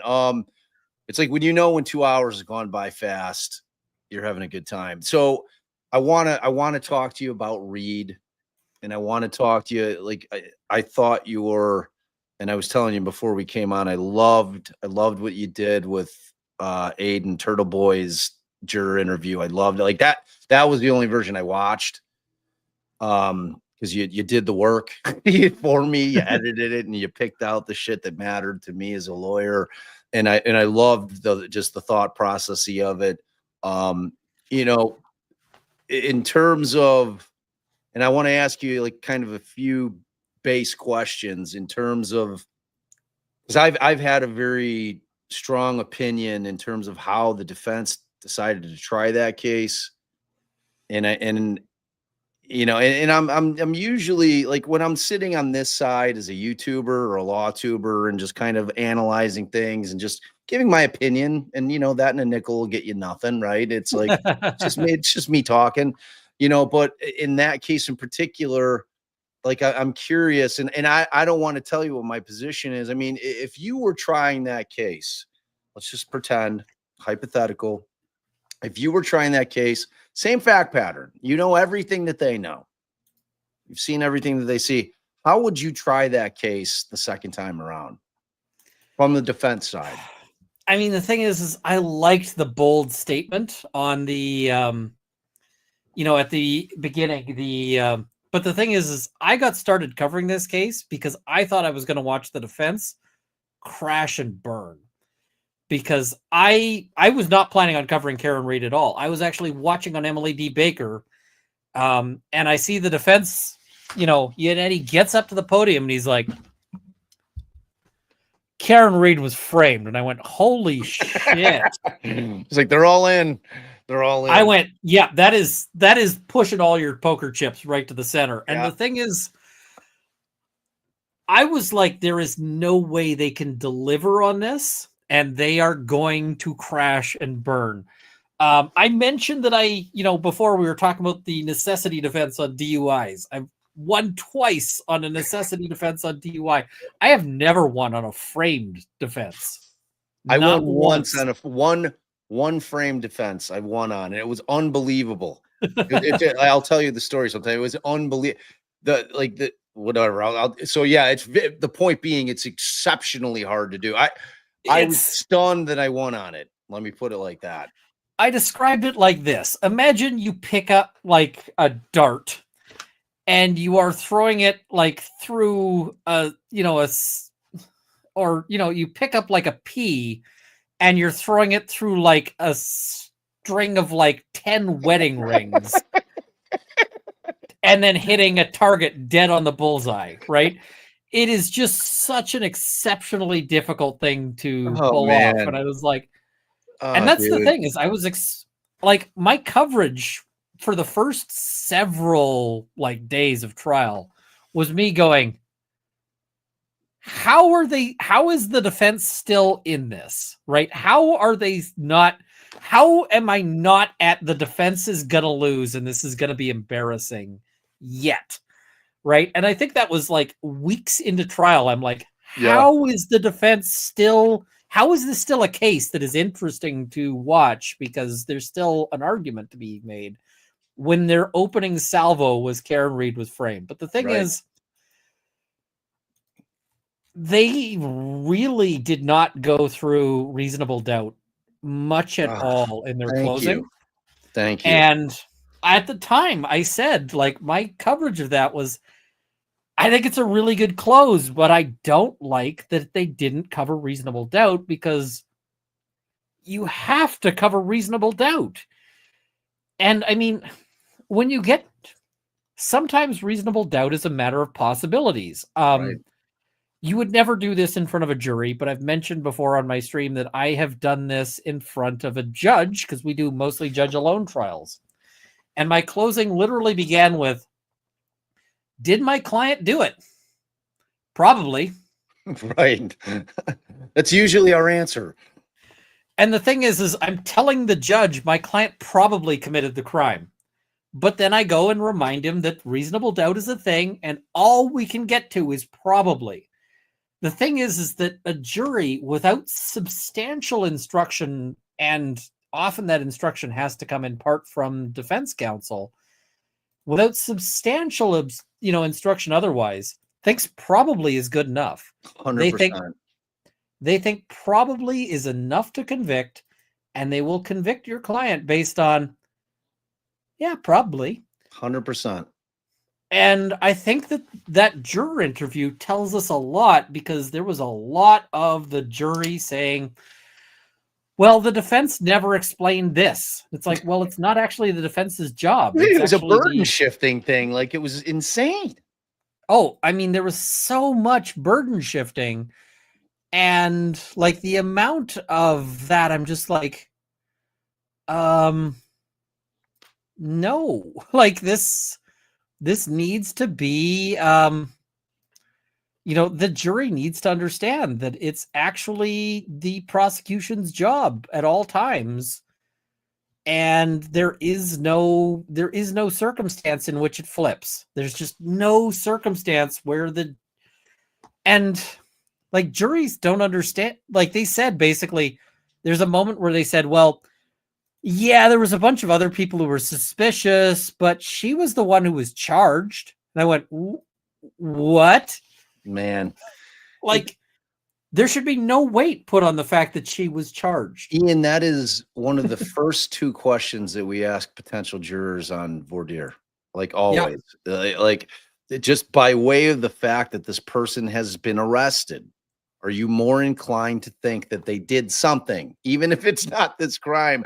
Are you more inclined to think that there has to be a reason they're here because they were arrested? And if that answer is yes, I'm always trying to get them off for cause. I never am. And I'm having to use a challenge on them because I know nothing's going to change that perception in the time that the trial is going to take.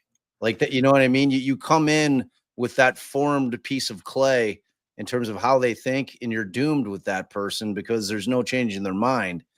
Man, like, well, one of the most common comments I get on my channel is people who say, you've given me a new perspective about defense lawyers.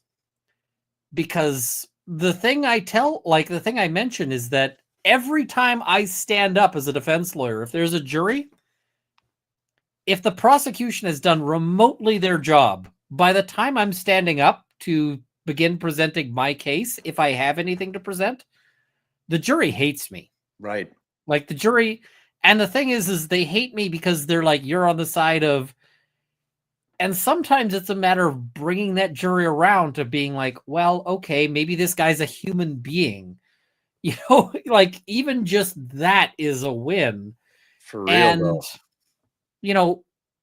They very much say that it is a, that because the person is the accused, that they are potentially guilty. Yeah.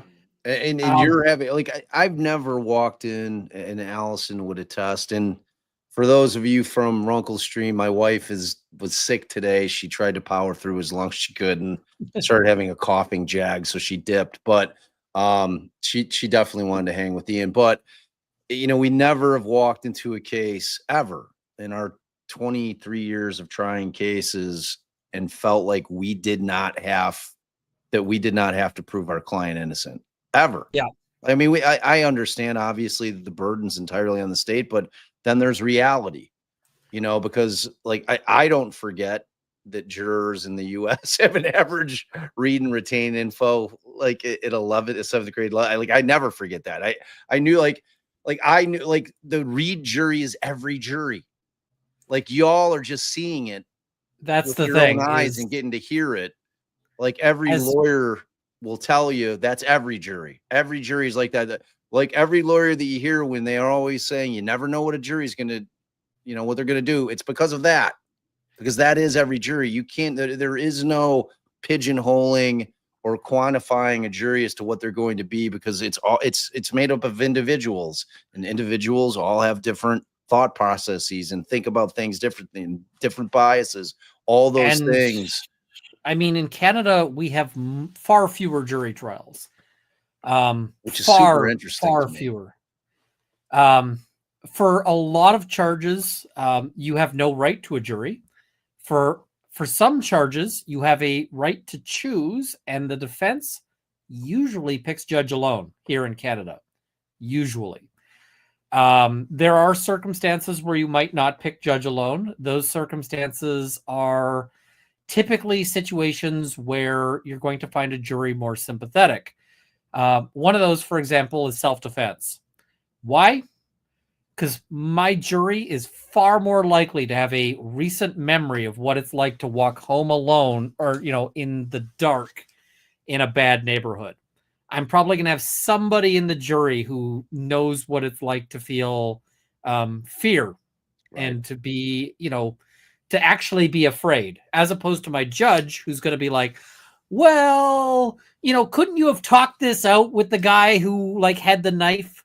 And I'm like, no, the jury is much more likely to get that. But some things you are required to have a jury unless the prosecution agrees that you can do judge alone. And so whether they will agree to that really depends on, whether they think that a jury is going to be helpful for you. So, if your client is charged with murder, they might allow you to go judge alone, but they definitely won't if your client happens to have like a swastika tattoo on their forehead. You're gonna have problems. All right, so Keith, they're gonna be like, you're gonna put your client in front of a jury. Yeah, exactly. Coors is from Colorado, Keith. So it would be like Labatt's or Moosehead or Molson. Oh, there you go. Lucky lager. This is my go-to cheap beer. And the reason why is because it, and this one is brewed by Labatt Brewing Company, but it is, but it's a, how do I put this? It's good enough that I am fine having one or two, but I never really feel like having 3 or 4. Right. Yeah, that's the equivalent of, like a Coors Light. Like, a Miller High Life, like the champagne of beers in terms of cheap beers. Yeah, it's pretty good. I got a fun story about Coors Light. Tell me. At my wedding, one of my friends volunteered to bartend. He's like, I will bartend as my wedding gift to you. And I was like, frick yes, because that lets us save a whole pile of money, right? Yeah. So it was a fantastic gift.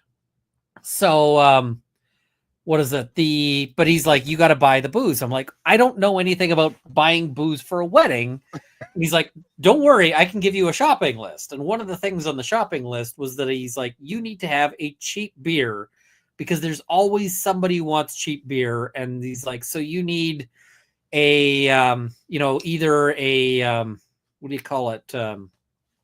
Like a Coors Light or Corona. Now, the liquor store I went to was out of Corona because that's what I would have gotten. So I was like, okay. So I bought a pack of Coors Light. And so I'm like, okay, cool. So we brought it to the wedding, and literally nobody drank a Coors Light. Nobody. So I could have returned it, except somebody threw out the receipt, which we were required by our liquor license to have posted on the wall. Somebody threw out the receipt. So it was like, okay, now I can't return this. And it's like this great big case of Coors Light. Like a pallet. I started taking it to parties, and I would offer it to anybody, and nobody would take it. And so I would intentionally leave like 4 or 5 Coors Lights in somebody's fridge every time I went to these parties. But at one point, I'm out in the back alley taking this case of Coors Light out to my car because I'm going to a party. And this homeless guy goes, hey, man, you got beer? And I was like, yeah. And he's like, can I have one? I was like, you bet. And I peel off a Coors Light, and I'm like, here you go, man. And the guy looks at it, and he goes, no thanks, man. And the homeless guy turned down the Coors Light. Oh my God. So that's like... All right, so here I saw somebody in the chat. They're like, "Wait, Corona's cheap? Like, so Corona would not be considered a cheap beer in the States?" And like, so like our bottom barrel, it's pretty beer, inexpensive here, and yeah, it's like it's moderately expensive. I mean, obviously with all the craft beer, it's cheap in comparison to that. But in terms of kind of like the bigger mainstream breweries, because it's like Busch or Busch Light or Natural Light are like the bottom of the barrel. Like Coors Light is on par with Bud Light, and Miller Light, which are all shit beers. Like, I mean, those are the kind of beers where you could drink them for 12 hours and never get intoxicated, right? I mean, like they're those beers. And, it's like, I think that the worst beer that I ever had was probably when I got into when I first got into college, there was a liquor store that sold to all the kids that were underage. And I went in, I think it was like my second day. And I'm like, oh, I'm going to go buy a case of beer or try to. And I go in there and they had this Rhinelander and they were selling it for $2 for the case. And I had never heard of it. That's going to be. Oh, man. This shit was the skunkiest, most disgusting beer. And but in college, it got consumed. I think it took a while, but that was by far the worst beer that I had ever had in my life. And I have no idea to this day, like how old that case was. I mean, that case could have been sitting there for years.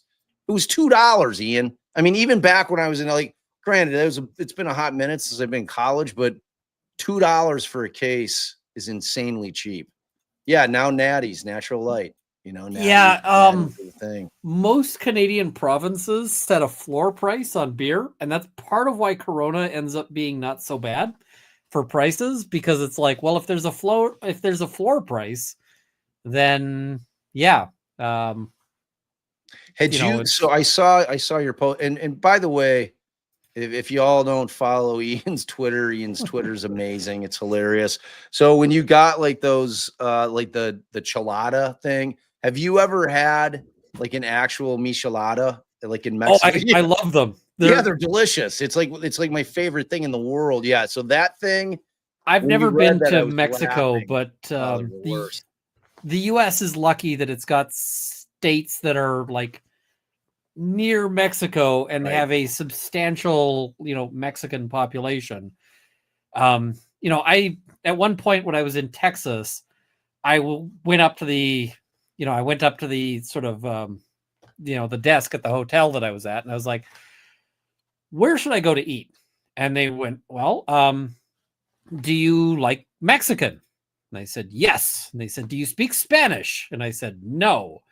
And they said, are you okay with like fudging along? I'm like, I know a lot of the like terms for, I know a lot of the like Spanish words for food. Right. So I got no problem. They're like, okay, here's where you need to go. And where I go is like a restaurant that's in a house, and the house looks like it's a rough sneeze from falling over.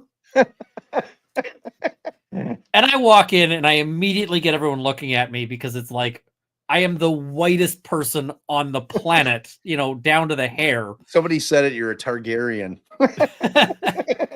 And so immediately everyone looks at me like, what is this guy doing here? And I just sort of walk up and somebody comes and speaks to me in Spanish. And I'm like, I have no Spanish, no comprende español.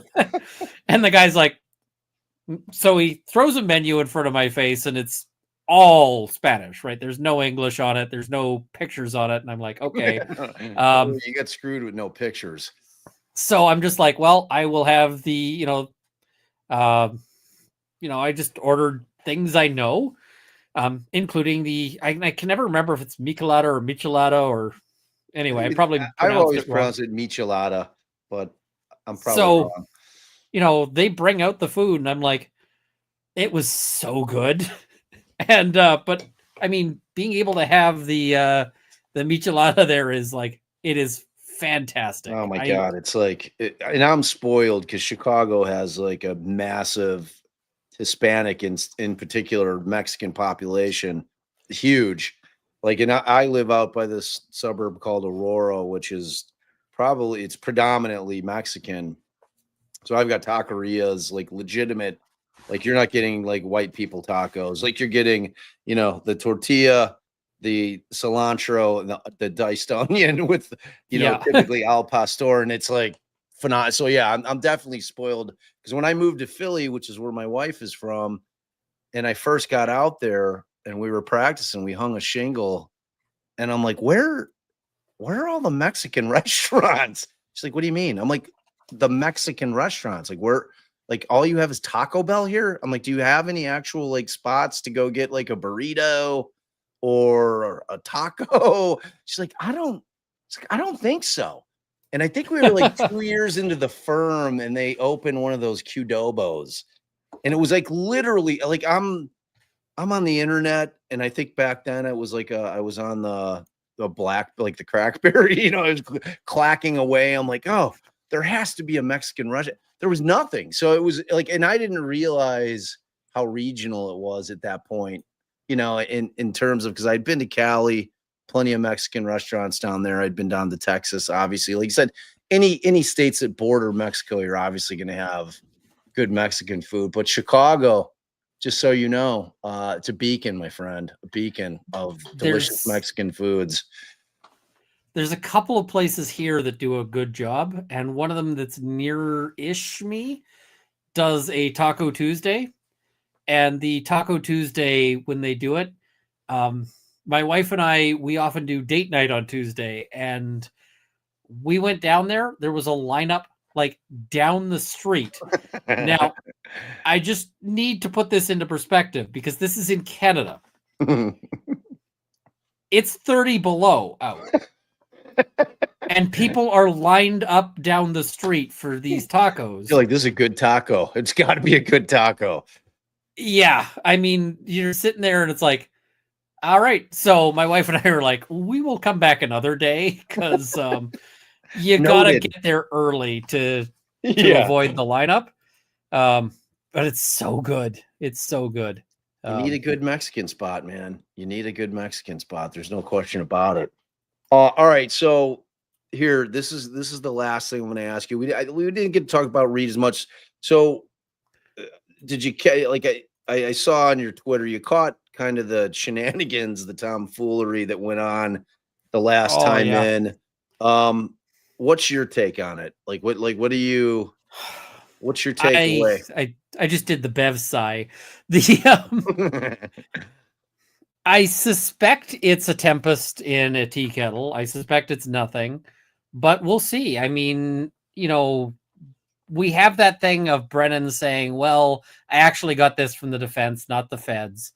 But they didn't really make clear what it was that has the judge so upset.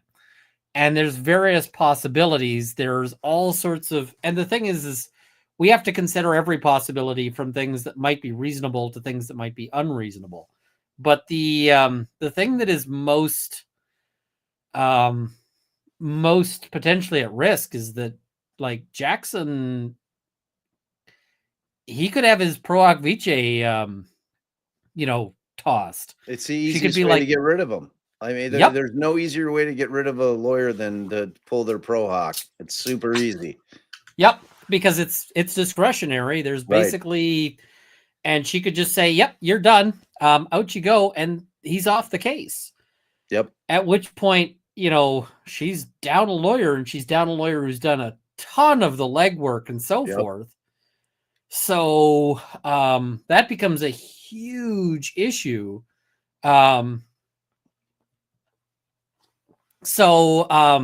But I mean, I suspect that what ends up happening is that she, that she says, "Hey, answer this question," and that he's like, "Yeah, here's the answer." Yeah. Because if it's things like, were the ARCA experts paid? Well, there's a difference between covering fees versus covering their expenses. That's right. Like, the experts are obviously not going to pay for their own plane tickets. They're obviously not going to pay for their own hotel and so forth. Not going to pay to eat. None of that stuff. We cover all those costs. Yeah. I mean, even if you had an expert who's just volunteering to do things for free, you wouldn't expect them to pay all of these things, right? That's just not how that works. So, it's just, so, I mean, that's different than did they get a fee? And L. Fliggins points out depriving her of her preferred counsel is a massive ground of appeal. Big problem. It's a big. It is. And my position on that is, if she decides, which I don't think is going to happen. Like, I'll put it on the record. I agree with you. I think she's going to back down from it. And I think that she's going to see that Brennan was not exactly truthful or misstated certain things. I mean, when he misstated the fact of who turned the emails over and then doubled down. So first he says, I didn't get this from the defense. I had to get this from the feds. Yeah. Okay, if the first time he says it, I'm like, okay, maybe he misspoke. But then he doubles down, and right after this says, yeah, I had to get it through my TUI request. So he not only does it say the one time, he then doubles down and says that he got it through his TUI. And then after she loses her shit, leaves the bench, is visibly shaken when she comes back. And, he's like, oh, Your Honor, oopsies. I screwed up. You could see her. You saw her shoulders go back a little bit. You could see she took a breath. Like when he said, you know what they actually did, because it makes a big difference in terms of perception. Because when it's the defense didn't send it to me, I had to get it through the feds. It makes it look like the defense was trying to hide the ball. And that wasn't the case. They turned it all over. And then, when you listen to Jackson outside with the press and they ask him, did you pay him? And he's like, absolutely not. I can guarantee you Alan Jackson, in terms of his storied career, is not going to be putting his practice and his license on the line for this case by lying to the judge in a way that is so easily determined that he lied. He'd never do it. So if he says that they didn't, he's like, they asked, did you pay him anything? He said, absolutely not. So he's going to come in on the 25th. I hazard guess it's going to have the receipts, and it's going to be much ado about nothing is what I think is going to happen. And people don't understand just how much reputation matters as a lawyer. It's everything. Just as a random example from today, I'm sitting in court. I'm waiting to speak on my client's matter, right? And it's just basic stuff, but I need to talk to the prosecutor before I address the court. So I'm just there waiting. And this guy comes in, and this guy is, he's causing trouble, right? He does not like what's happening. And the judge is like, you can talk to duty counsel, sir. Like you can get some, and he's not having it. And so I'm like, well, I got nothing better to do. I get up and I'm just like, sir, can I help? Like, let me help you. And the guy's like, okay. And so I get him out and I sort of explain and provide him some, assistance, and, he goes on his way. Everything is, he just needed a little bit of, assistance. I go back into court and the judge is like, Mr. Runkle is waiting to speak to the prosecutor. So, we're going to take a 10-minute recess to give him a chance to do that. And then I'm like, okay. And so immediately after the court resumes, she's like, and I believe Mr. Runkle has a matter to speak to. She's like, basically, it's just like, thank you. And I wasn't doing it for the judge, right? I was doing it because this guy is having a moment of stress. He needed somebody to help him out, right? But the judge appreciated it. And the thing is, that judge will probably remember me the next time I'm in court. And again, that's not why I did it. But just as a judge will remember that you did something awesome, a judge will remember that you did something shitty. 100%. And maybe even more. Oh, 100%. Because there's a lot of judges who will take no notice of you doing something to help help out, but will take every notice of you doing something shady or shitty or whatever else. Seared into the collective connivance. Yeah, I mean, they're 100%. And man. I mean, and sometimes it can save your ass. I had a moment when I went in and the prosecutor accused me of lying. And I wasn't lying, but the prosecutor accused me of it. And the judge just turned around on that prosecutor and was like, Mr. Runkle has been appearing in my courtroom for years, and I have never seen anything to doubt his integrity. So I want to see your receipts right now. And the prosecutor's like, well, and judge is like, if you don't have receipts, you will not. And the prosecutor, you just see him like crawl into his shell. Yeah. And the thing is if that judge thought that I was a weasel, yep, she would have turned on me when the prosecutor said, he's 100. lying. Absolutely. I mean, look, like that's the battle. And, in terms of kind of where you practice and where you lay your hat most of the time, I mean, that's the only thing you build that kind of reputation, and it only happens through time and through trying cases and building those relationships, you know, and like Allison and I, that judge that I was telling the story about where we won the case, the attempt murder with the projectile that they found 40 feet up in the tree, which corroborated our client's story. So that judge was so upset. I had another trial that was coming up with him, and it was an ugly one, but our client and his mother were swearing up and down it was an SA case, and against children. There were 3 outcrying victims, and our client was like, I swear to you, like up and down, this was not me. So Allison and I started digging into the case, and his mother was like, and it was a situation where they had lived with the grandmother, and then they had moved out, and our client's mother's sister and her son had moved in shortly thereafter. And the outcry is like 10 years after the fact. So it starts to become clear to us that this was very much probably mistaken identity as to who may have abused these kids way back when. And so like we had the same judge who was running hot still with Allison and I after that case. And I had told our client, I'm like, look, man, it's like we're going to put on a good defense. I think we've got enough to get a not guilty on this. Like, honestly, because I think that we cracked the case in terms of what really happened here. But in terms of having 3 children victims go up to the stand and testify, it would be near impossible to convince 12 people that 3 kids screwed it up.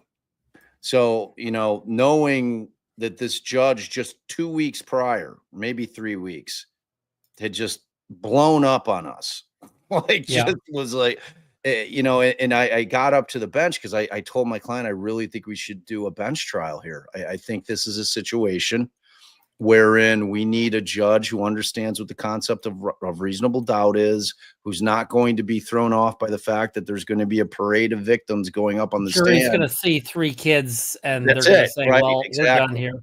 Exactly. So if they're lying, how come there's 3 of them, right? Right. So I was super, super nervous about it.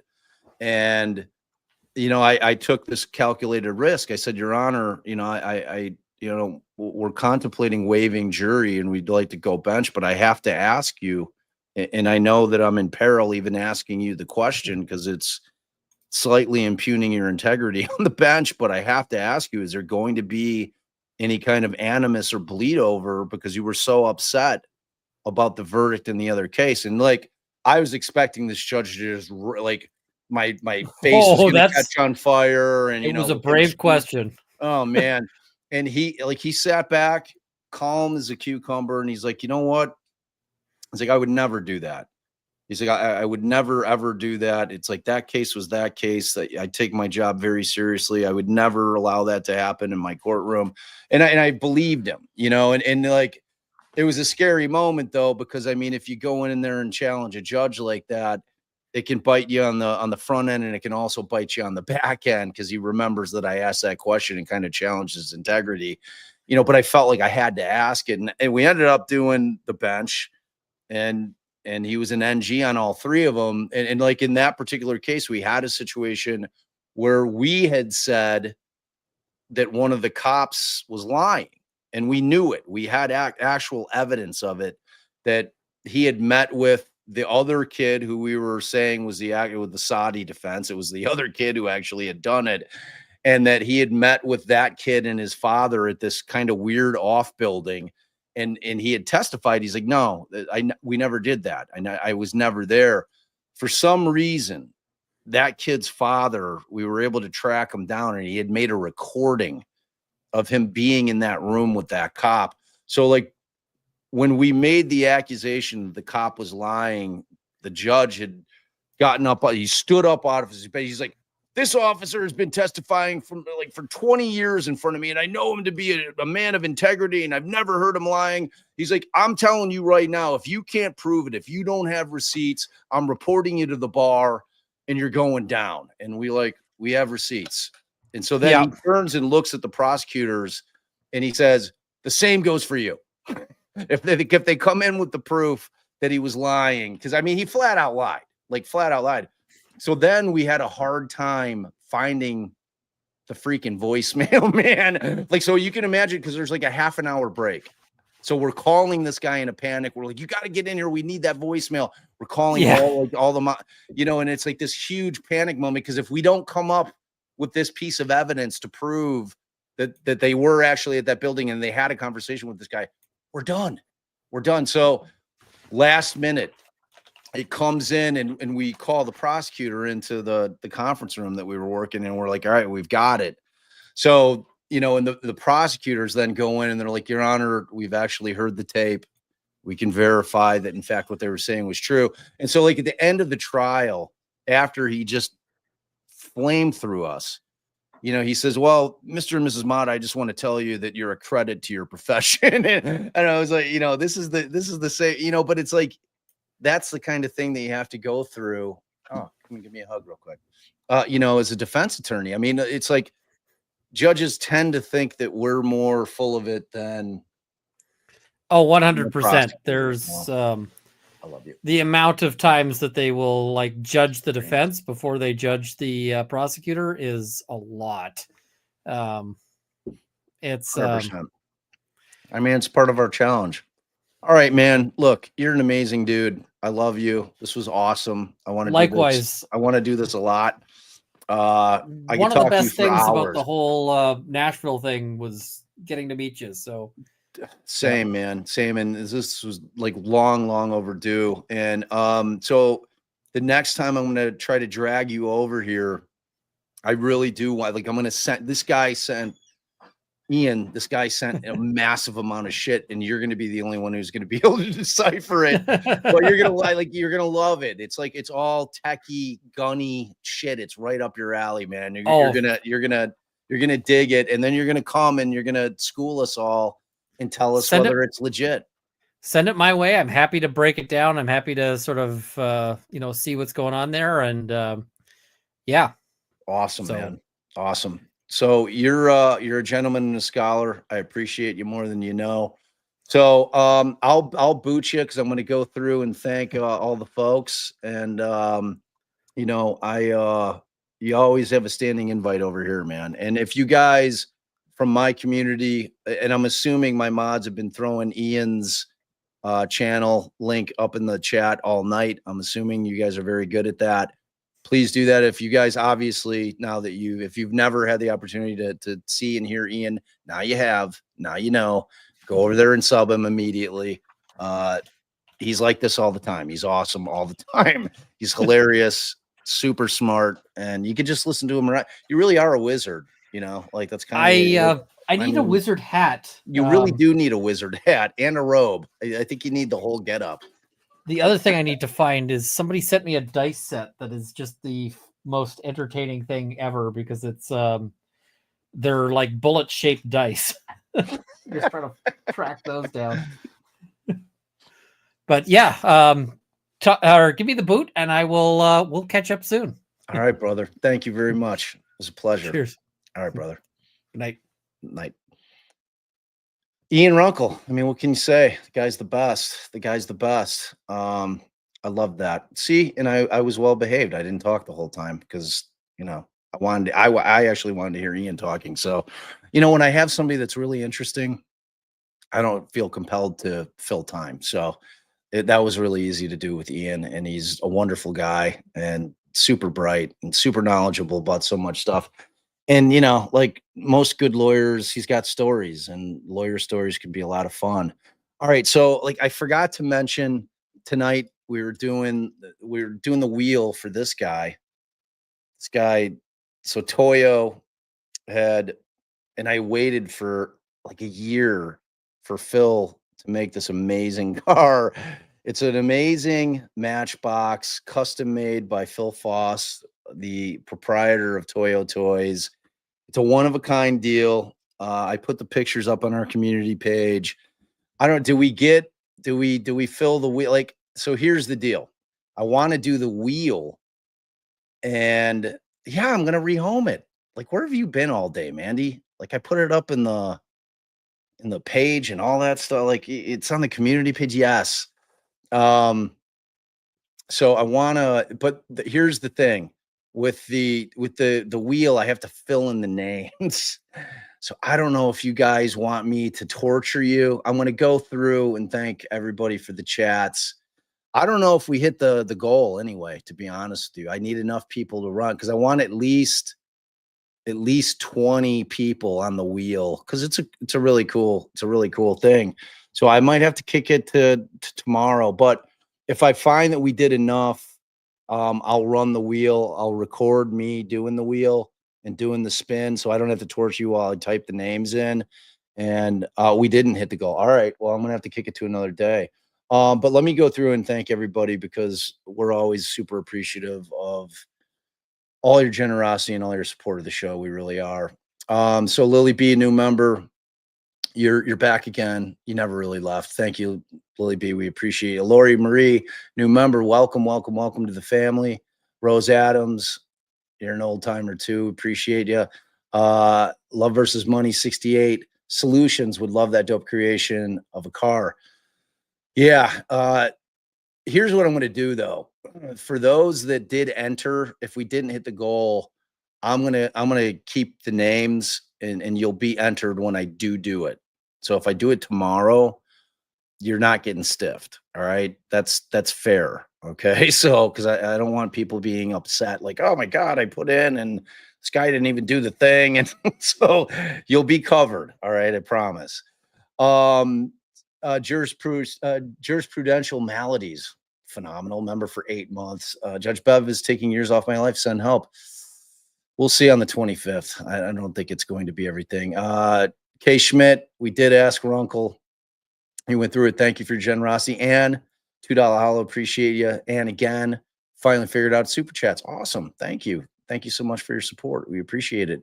Texas Prime, $10 hollow. As a person with anxiety disorder, I can say with certainty that Bev was having a panic attack, breathlessness, shaking, and a feeling of needing to flee. Panic attack onset is usually caused by stress. I thought the same thing. I mean, she was rattled. She was 100% rattled. All right. And I agree. Like she, like whatever it was, had her really rattled. And it's like, I read about that other theory on the internet or, on X today. I'm not sure if that's what it was. It sounds like a little far afield, but I don't know. You never know. But thank you for your generosity, Texas. Love versus Money again, $5 hours. Shout out to Phil Foss for the design. For real, Phil's amazing. At Toyo Toys over on Twitter. Phil's also got a YouTube channel that's phenomenal. He makes amazing stuff. Like his stuff is always like I've been sitting there watching him make stuff for Steve and Dan over at Publicly Buzzed. And I'm like, man, I'd always message him. I'm like, where's my car, dude? Where's my car? So thank you, Love and Money. You'll have 2 entries. So for every time that you put in, you're going to get an entry. All right. That's how it's going to work. Wubby Farm. I'm pretty sure the only way to show my true love for y'all was with the custom DD Continental. You the best. So Wubby, you're in. Thank you for that. I appreciate it. Texas Prime came back. Panic attack onset stress is usually caused due to some sort of trigger like too much caffeine, lack of sleep, or Alan Jackson. Well said. Well said. Thank you. Thank you. Thank you. Librarian Seattle or Libra Brain. It's like Libra Brain. It's kind of like a morphing. Great to see Runkle again. He's been busy. It was great to have Runkle today. Thank you for your generosity, Libra. Amy's Positive Pathways. Welcome to the family. We always love it. Hilson House of Crazy, $20 holler. The judge should be fired. I mean, that's not happening.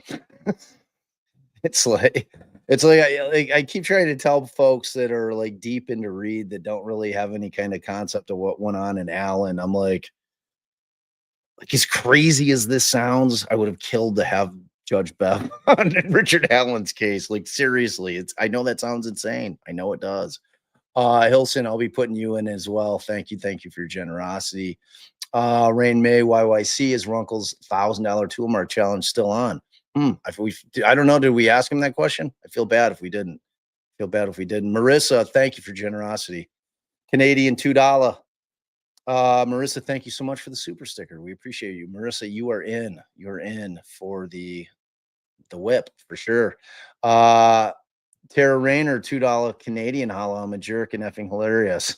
I mean, if you say so. If you say so. Thank you for your generosity. I appreciate it. Marmar, $2 holla. Ian, do you hate super chats on other channels? Interesting. We should have asked him that. I doubt it. I doubt that he does. Runkle is also a Gundy winner. I saw that. I saw when he was out. He was out in Vegas for that, right? Oh man, I wanted to pull up that picture from Runkle's Twitter where he got the night vision goggles, and he's like, some people look like total badasses when they wear up night vision goggles. He's like, I'm not one of them. It's so funny. It's so good. It's so good. If you don't follow Runkle on Twitter, follow Runkle on Twitter. He's great.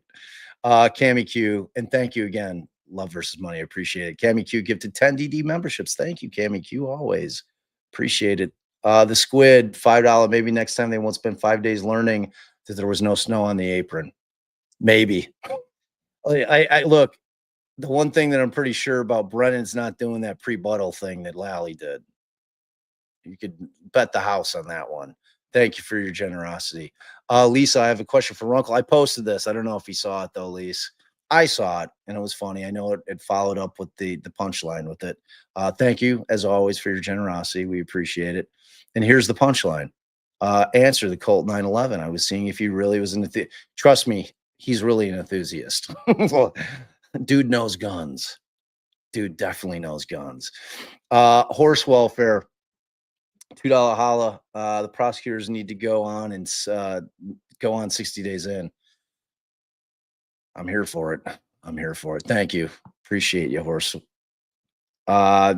Michigan Farm Boy, $10 holla.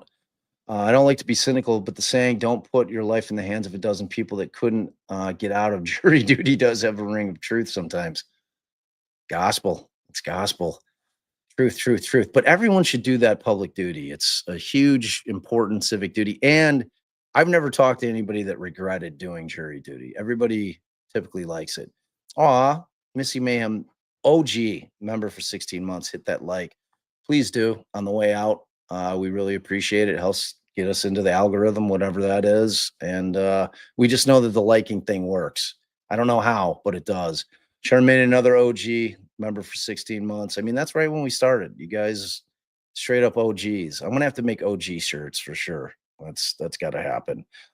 Thank you for your continued support. We appreciate it. Shy Gal 8, great stream. Thank you. No, thank you, Shy Gal, once again. All right, you guys, you've been amazing to my mods. I love you. Thank you. You guys did double, triple duty today. You're amazing. I'm so glad that I remembered to thank you because I always adore you. Couldn't do this without you guys. You're the best in the business. If you're new to our stream, I hope you'll think about subbing. If you do, just hit that sub button, hit the like button on the way out. It's free. It's easy. It helps. And share us out. Get us out to the world. We're growing. And we hope that you guys enjoy the content because we try to give you some pretty good content. And I'm going to figure out tomorrow. I haven't figured it out quite yet what I'll do. But I'll come on for something. I don't know if Allie's still going to be under the weather, but we'll see. There's definitely some stuff I want to cover. I absolutely want to cover the just gigantic order, the antithesis of what you see from Judge Gull in terms of the order and the Koberger case where he denied everything. It's worth a read. There's some intel in there. There's a lot of information that we had not heard that's in that order, and it's worth us going through. So maybe that's what I'll do tomorrow. I also I think we were thinking about doing a members only review of the Gabby Petito doc that just dropped on Netflix. Absolutely heartbreaking. It's just so sad. It was so avoidable. It's like you can't help but be like furious about what happened in a lot of respects, starting with the cops and ending with the cops. I mean, obviously Brian's the monster in the situation, but my God, like the cops just shit the bed on that thing so badly. So we'll let you know if we're going to do that over the weekend, potentially. But we think that we might do that as a members only. 8 a.m. Barb and 10 a.m. Barb do not align. Or 10 p.m. But yeah, that's true. That is true. It's been a long day. It's been a long day of streaming, but it's been a good day. I enjoyed the trial that we streamed today. I think that the only result that could have happened, aside from a nullification going down, is what happened. And it's interesting though. I think that thing's gonna, like, we'll have to check on appeal. Yeah, the schedule's coming, y'all. So, but I could tell you next week, like I said, Josh Schiffer's coming on Monday. And he's going to join us. And if you guys have never seen Josh or haven't seen him on Court TV, he's phenomenal. Another brilliant lawyer, really funny guy, just a kind soul. If you haven't seen him, you're going to love him, I promise. And then also, I'm going to be having Vinny Politan on. He does day, so it'll be a daytime jaunt with Vinny. I'll nail down what day that's going to be. I suspect it might be Wednesday. And then Thursday, we're bringing Lauren Conlon on in the evening at 7:00, and she's going to give us all the lively Baldini. Like, I have not been following that thing. I know a ton of you have. Lauren's got all the deets. She's got all the dirt. She knows it all. She's knee deep into that thing. So she's going to come in and clue us in on what's going on with that. So you guys are amazing. Couldn't do this without you. You guys know that. So I love my community. We've built a wonderful thing here. I'm always so thankful for you. You guys could be a million different places, and you choose to spend your time with me and Allie, and we could not be more grateful to all of you, because without you guys, I'm literally just an old man talking about a lot of cases. Talk to you next time.